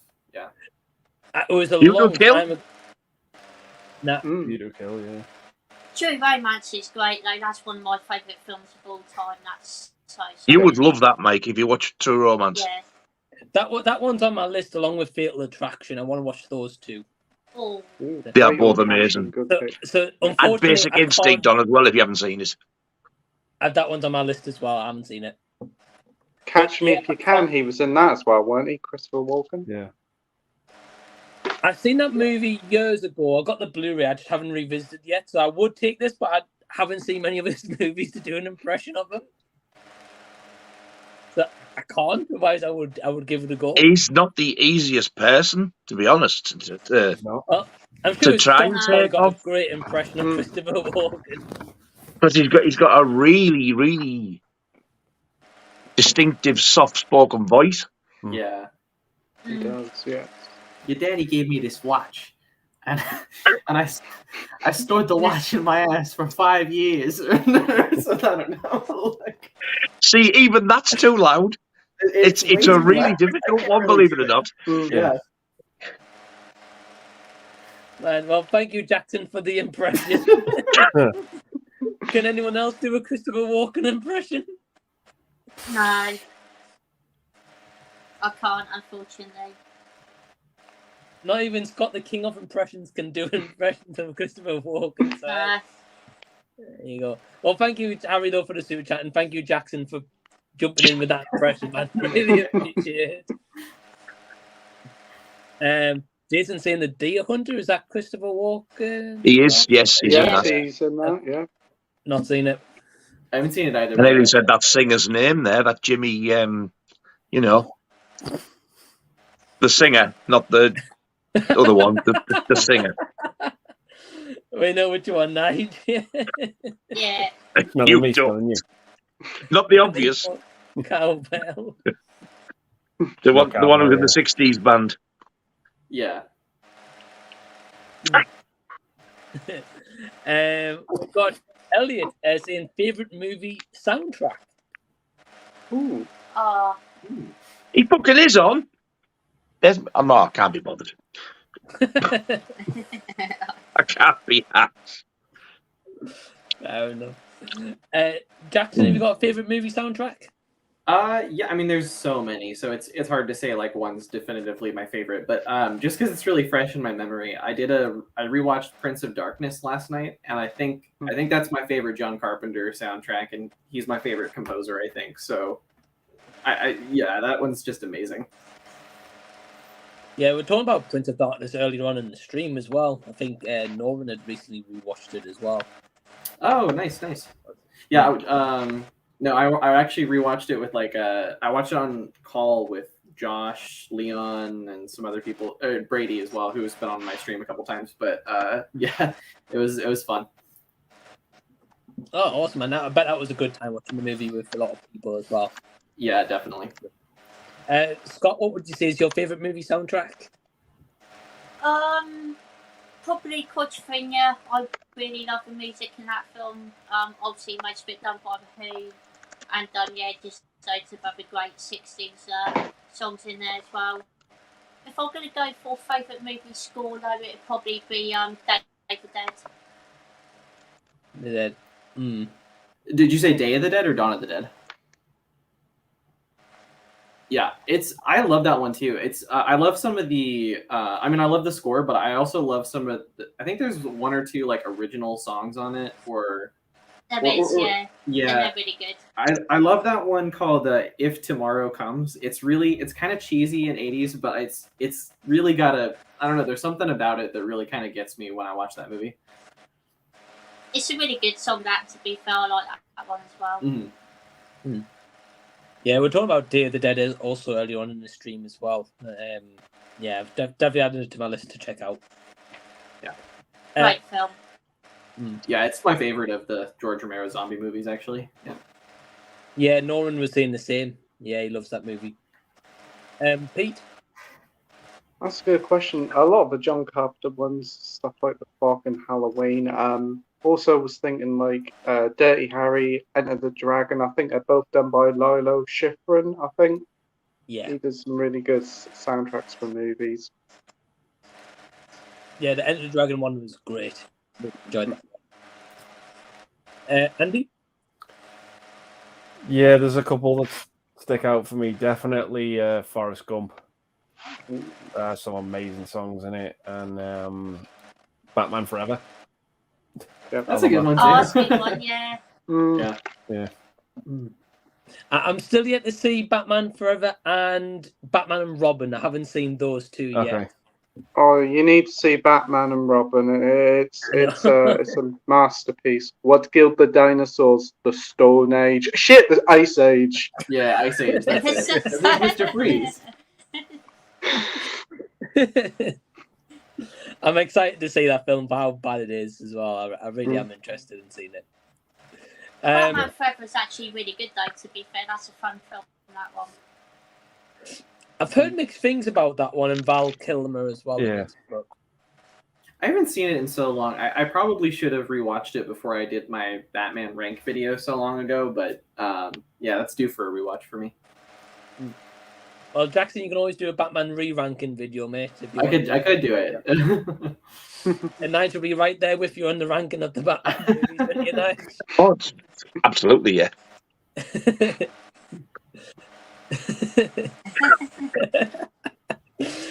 Nigel, what do you see as your favourite movie soundtrack? Mine's got to be Jaws. It is the one I do love it, and I do play it a lot. It's hard to pick just one because very close to it is the songs and the score for Fright Night. American Wealth in London. There's not much music in it, but what music in it is fucking gorgeous. I love that as well. And also Creepshow. I play that one quite a lot as well. Still need to see that. Oh, and Creepshow. American Beauty. I love the American Beauty score. Oh, the Kevin Spacey one. Yeah. Yeah. I'm not huge on the movie, but I do like the score a lot for that one. Yeah. Thomas Newman, I think, is what Yeah. it is. Mhm. Okay. I've played that, actually. I played that quite a lot in the car. That is a brilliant score, that. It's so difficult just picking one, but if I had to pick one, it would have to be Jaws. Jaws. Because there's so many different bits of music on that, and like there's some of them actually. Do you know when you sometimes hear music and it just get you there, whether it be a fucking soppy song or a bit of music? There's some of the Jaws score does that to me. Yeah. No, it's a good friend of mine is studying to be like a film score composer, and the Jaws score is just like one of her favorites. Like, and it's so like, I don't know, just like that orchestral like composition of it. It does get you, you know. Yeah. Do you know the bit where Hooper's pulling the rope in? Yeah. And he goes like, "Here, boy, give it to me a second." If you listen to that bit, when it quietens down, that little bit of music before the shark jumps up is absolutely fucking beautiful. I love it. I would love to hear a longer version of just that repeated. I love it that much. And then that big toothy fucker jumps up and spoils it. Just get back down there, you ugly cunt. I was listening to that. If you watch the film again, listen out for that bit when there's like a splashy, all exciting, then it quietens. And this little bit of music lasts about 10, 20 seconds. Yeah. It is gorgeous. I'll keep a listen out, Nige. I will promise you, soon I will watch Jaws, because I've never seen it. So I will... You've never seen Jaws? Wow. How can anybody not have seen Jaws, but tasted tomato fucking sauce bastard ice cream? How does that make sense? I've just never seen it, Nige. Wow. I know. Have you got a copy of it, Mike? No, it's on Netflix, so I believe. Oh, is it? Ooh. It is. Oh, I saw the that unboxing for artwork. that. That's a Very beautiful pretty. release. Snap. That's a beautiful set there. Andy's got it as well. Yeah. Nice. Nice. I do have Shawshank as well. I am going to get that big poster with it framed though. I do want to get it framed. I'm really hoping that Film Vault range to do a Back to the Future release. That's what I'm waiting for. That would be a really good idea. I could see that happening. After receiving this, I'm really pushing more towards Shawshank now as well, because I would like that, and also Goodfellas. It's just, if I had the money, I'd get them. I'd even debate Scarface. Would you debate 2001 and Apollo when they come out? Absolutely not. I'd rather eat my own shit, thank you. Oh. That's a bit far. Whoa. Bloody hell. I was not expecting that reaction. He feels very strongly about that. Yes. I'd rather watch Crapper. What's it called? Scrapper. Scrapper. Rated R. Well, believe it or not, when that question came up last night about Scrapper, and just I bet no one's seen it. I was in the comments, I was like, I've seen it, but I think you guys hadn't, right? Yeah, I need to see this thing. He's done. Danny, I don't know what he's done. Is it like a mock-up poster or something he's done? It's like a character. It is. He said this is. Oh, it's a character. This is what the Crapper Scrapper is. I won't say no. I'll let you check out his Instagram. But right. It's pretty impressive. I had it in my head that the actual Crapper Scrapper was a vehicle with teeth that chewed up shitty toilets. There It's you an go. interesting take. I mean, I'm open to different ideas before we all start and film it. We better get in quick before the Asylum brings it out on DVD for £3. I think Spielberg's on about funding us. You know, he's that impressed with the script. Wow. And we haven't even wrote the fucker yet. Indeed. He's worried. That's what it is. That'd He be wants good. some scrapper action. He does. He knows it's the next gold mine, Nige. That's what it is. And you'll all be at The Comic Con next signing Oscar winner autographs. of the year. That's it, Will Scott. you sign my scrapper? Certainly, Wait, sir. what? Ooh. Hey, Nige, people will be taking the toilet lids for you to sign as well. Would you sign my shit box? Man. Well, great question by Elliot. I would say favorite movie soundtrack for me is probably either Your Name or Weapon Review anime soundtracks. Those ones I listen to quite often. A bit like you, Nige, like this beautiful music for me. I really enjoy it. So, Josh says for him it would be If Beale Street Could Talk. Ooh. What ever. Enjoy it. Delboy says a remake of the Twilight Zone episode is made. Tommy Ellen bomb goes of the world and you're attacked to watch 2D past. What are they? Okay. A remake of the Twilight Zone. A remake of Atomic Ballet. Books of the world. You have time to watch your favourite film and TV series at last. What are they? So basically, what's your favourite film and TV series? Or am I reading that wrong? That's what I'm getting from it now. We need to get this right, because he gets pissed off if we don't read it properly, and he takes it all out on me. You fuckers don't have to put up with it. So You're at actually last, fucking wrong. Right, at last would make me think it's a TV series that you want to watch but don't have enough time to watch. That's what makes me But then he's saying it's your favourite. I tell you what, Delboy, if you're still watching, clarify in the comments and we'll come back to this question. Yes, Because I don't want to be beaten with a mouldy fish. Yeah, we don't want Nigel getting beaten up. So come back there, boy. Our fan says in the ice cream video, he said other flavours were Cocoa Pops, rice pudding, Warburton's crumpets, Franklin pickle, Rice Krispies, and Ribena. I saw the Cocoa Pops, Ribena, and rice pudding. They sounded nice. I didn't see crumpets. Rice Krispie ice cream. Yeah. Ooh. Ribena sounds nice. Ribena would be okay because they've done Bimto before ice cream. That'd be pretty much the same as that. Yeah, that's quite a common thing. Dr. Pepper ice cream might be nice.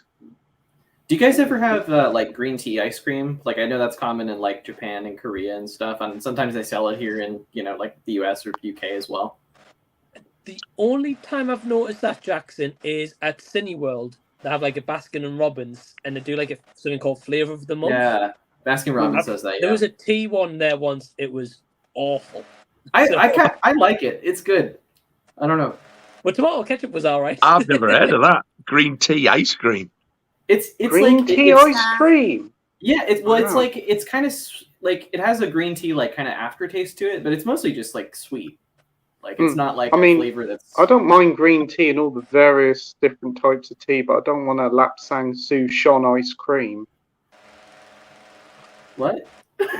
What? That's a tea. That's a tea. A Lapsang Souchon is a tea. I was so confused. I was like, what Say that again.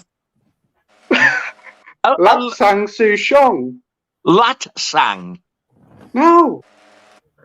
Lapsang Souchon. You can say that, but you can't say Ben fucking Ventriloquist. Lapsang. I can't do it. Lapsang. Lapsang Souchon? Souchon. Yeah. Yeah.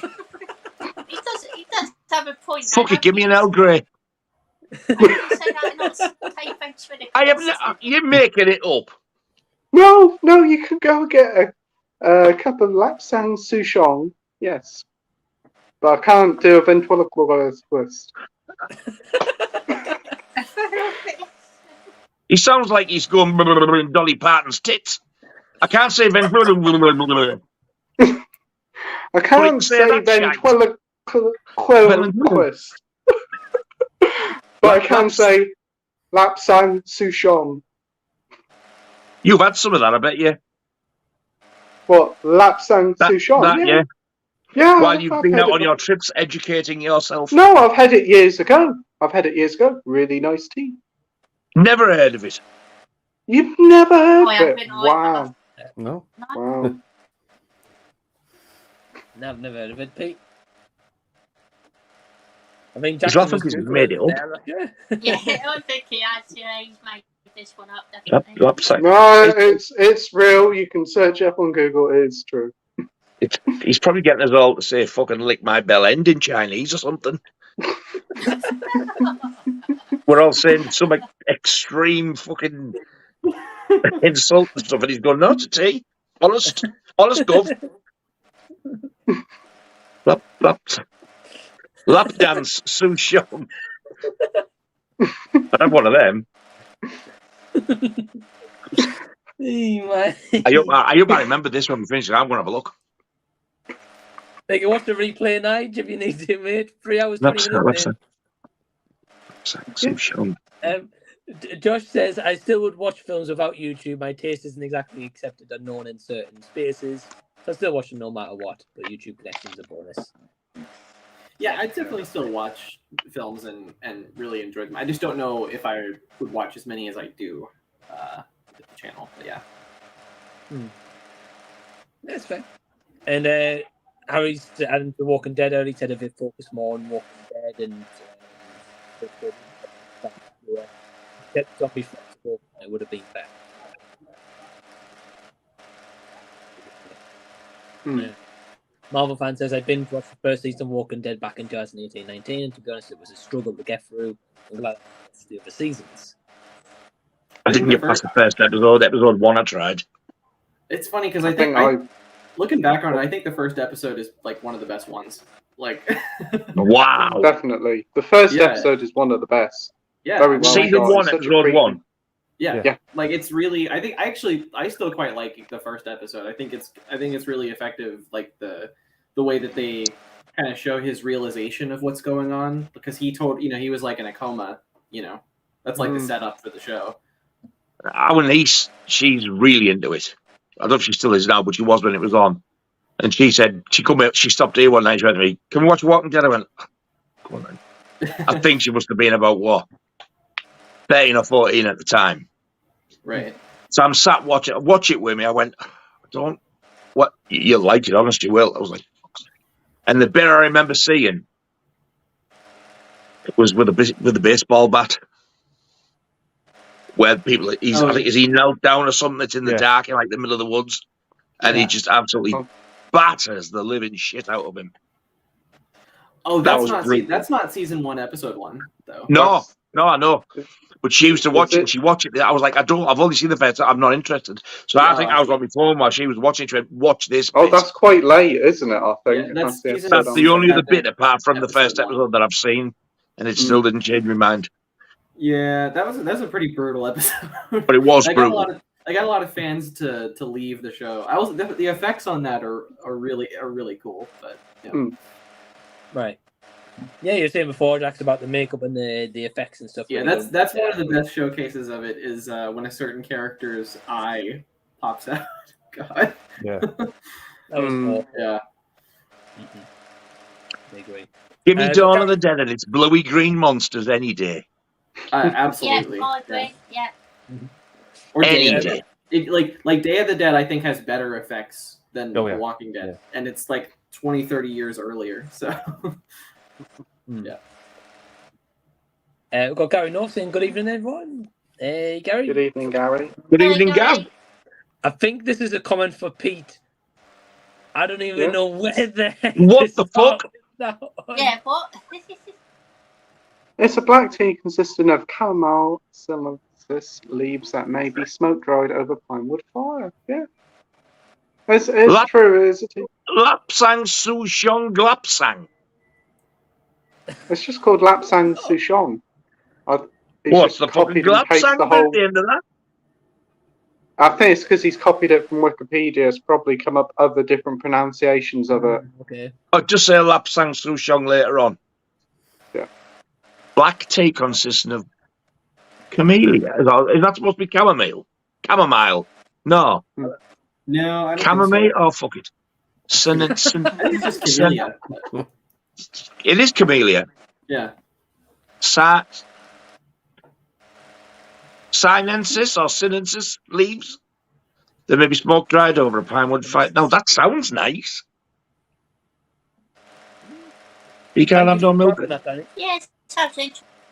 I didn't have milk with it. It's a very nice taste to it. Definitely better than your average brew. Okay. Well, thank you, Danny. The aroma and the taste of it really soothes the palate. Definitely much more better than a McDonald's cup of tea. But I bet you didn't know I tried that before. But yeah. Well, the head of fucking Tetley's has spoken. Ooh-ah. We've got a question from Norin. He says, one question before I crash before work. So X, Thanksgiving or Exorcist Believer, which will be the better of the three? What's Thanksgiving again? I was going to say the same. I think it's the new Eli Roth movie. Oh, right, yeah. Forgot about that. Depends what it's about. I don't know what that one's about, but I haven't seen the Saw X trailer. I'm very underseen on the Saw franchise, and yeah, I don't like the Exorcist Believer trailer, so I don't know. I'm with you, Jackson. I'd say the one I'm looking forward to the most is probably Saw X out of the lot. So I'm going to go with that one firstly. Exorcist, because they've announced the trilogy straight, I think it's just a cash grab. I'm not really interested, being honest. But Night. If Thanksgiving is a slasher, I would say that, because I don't know anything about it. If not, I'm going to say Exorcist.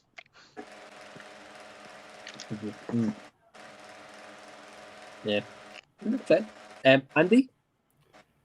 None of them, to be honest. I think they're about as interesting as counting rice.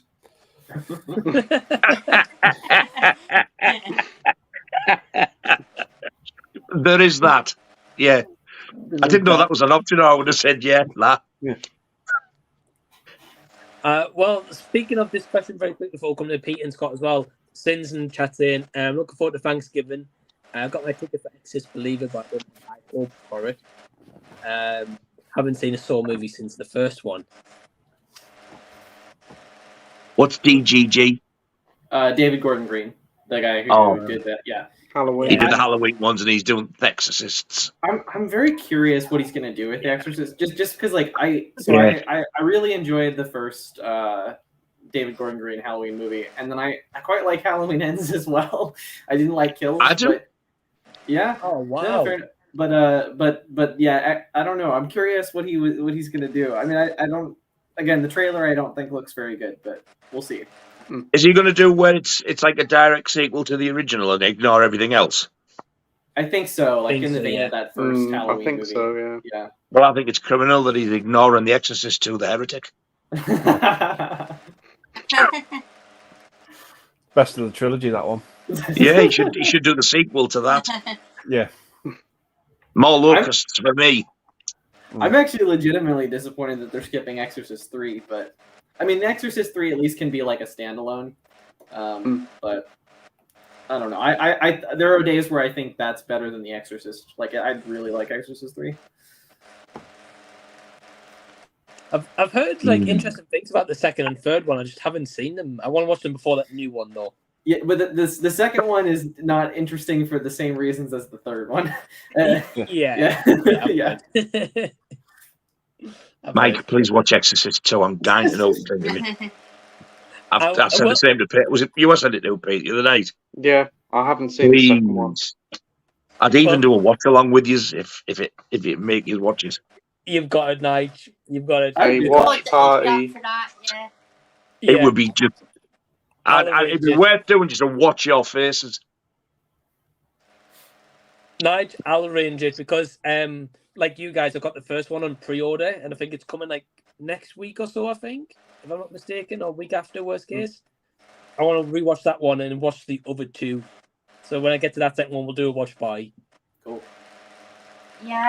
I'm sure the standard edition and the steelbook are released the 25th. Yeah. I think it's a week or two after, isn't it? But then the big boxes are out in October. I think that's right, isn't it, Andy? Yeah, it could be. Boxes October, and the why they've done that, I don't know. It's a bit like the End of the Dragon one. That was released about a month later. Yeah. Don't know why they're doing it for. But I'd be up for watching Exorcist 2 The Lunatic or whatever it's called. Exorcist 2 The Lunatic. That would be a mid-film, that. Yeah. We could have that as a double win. We'll scrap it. Yeah. Exorcist 2.2 The Lunatic. Well, Norin's in the chat saying, I watched Exorcist 2 Heretic 4 times and 4 times too many. Oh. You know, I can't see it about 4 times, and I can't explain why. But he does say Exorcist 3 rules. Oh yeah, I love Exorcist 3. And Sin says Exorcist 3 is very good in the opinion, prefers it over the first. Wow. Yeah, it's just it's a Definitely different underrated. movie. And I'm curious which cuts of the movie you guys prefer, because there's a theatrical and a director's one that differ significantly. They're both. I mean, I still need to see the theatrical, but I would think I would still like it. I probably prefer the director's though. I would think. You've got. I didn't realize there's 2. Yeah, I mean, I don't want to spoil too much of it, but the studio kind of forced the ending on the theatrical cut of it. Right. Because they didn't really want to do all that stuff at the end initially, because it's tonally it's a little bit different than what the rest of the movie is. And the rest of in the director's cut, it's I mean, for one, the good thing about it too is that that performance of like the Gemini killer is only done by Brad Dourif, because I think in the theatrical they mix it up between Brad Dourif and somebody else. I forget his name, but yeah. Okay. See, I've only ever seen Exorcist 3 once, and it was back in the video rental days. Yeah. Well, it was still like sort of the early 90s. I can't remember a thing about it. Yeah, Shout Factory's put together a really good Blu-ray of it, and a 4K, but the 4K is only for the theatrical though. Yeah. Okay. Well, Nigel, you got a watch party coming up, so keep an eye out. And Josh saying he started a mean crapper scrapper was born. I think we've created something here. Jake was saying about Thanksgiving. Thanksgiving is a mysterious serial killer only known as John Carver comes to Plymouth, Massachusetts with the intention of creating a Thanksgiving carving board out of the town's inhabitants. Oh, that sounds pretty cool. That one, then. I'm going to look forward to that one. Watch that. I like the sound of that. Well. Yeah, that sounds quite interesting. Does? I agree. Saying, wasn't the other dude the same guy who played the first one, Jason Patrick's father? Maybe the Exorcist Jackson? Yes. Yeah, it is. It is. Yes. Yeah, thank you. Yeah, it is. Because I thought once he went down them stairs, he was dead, but clearly not. Right. No. Yeah, that comes back in The Exorcist 3. They basically wanted to make a sequel to The Exorcist without an exorcism in it. That was the original plan, but the studio kind of didn't want it to happen that way. I'm trying to think the actor's name and I can't think of it. I know it's Damien Karras. Is it Jason Miller? That's him. Yeah. Mm-hmm. That's him. I didn't know until last week, I think it was, that he was Jason Patrick's father. I had no idea. I didn't have a clue, Nige, so no idea. But yeah, basically it's after 11:15, guys, so I'm going to wrap this up. So firstly, I just want to say thanks to Jackson, Scott, Andy and Nige for joining me for this hour and so many change. Really appreciate it. And the link to all these guys' channels down below in the description box. So please go subscribe to them. And Pete. And Pete. Yeah, I thought I meant Pete. Sorry, I apologise. And Pete's been here as well the whole time. Apologies, Pete. Out there, no fucking else was going to, were there? I did notice that. Yeah. No, I didn't. Yeah. I was thinking, did you say me? And I was like, I don't know. Jackson, Scott, and your dad, thanks for Pete sat there going, yeah. Not me. Okay, well, thanks to Jackson, Scott, Pete, Andy, and Nige for joining. Really appreciate it. Sorry to any of you guys who's left a comment. I haven't got to the comments. But yes, please go subscribe to all these guys. Go check out their channels. Sin's saying, having a great evening, guys. Well, thank you, Sin, for tuning in. Take care. Thank you very much. Good night, guys. Good night, guys. Thank you guys for tuning in. And until next time, we will see you later. See you then. Bye. See you guys.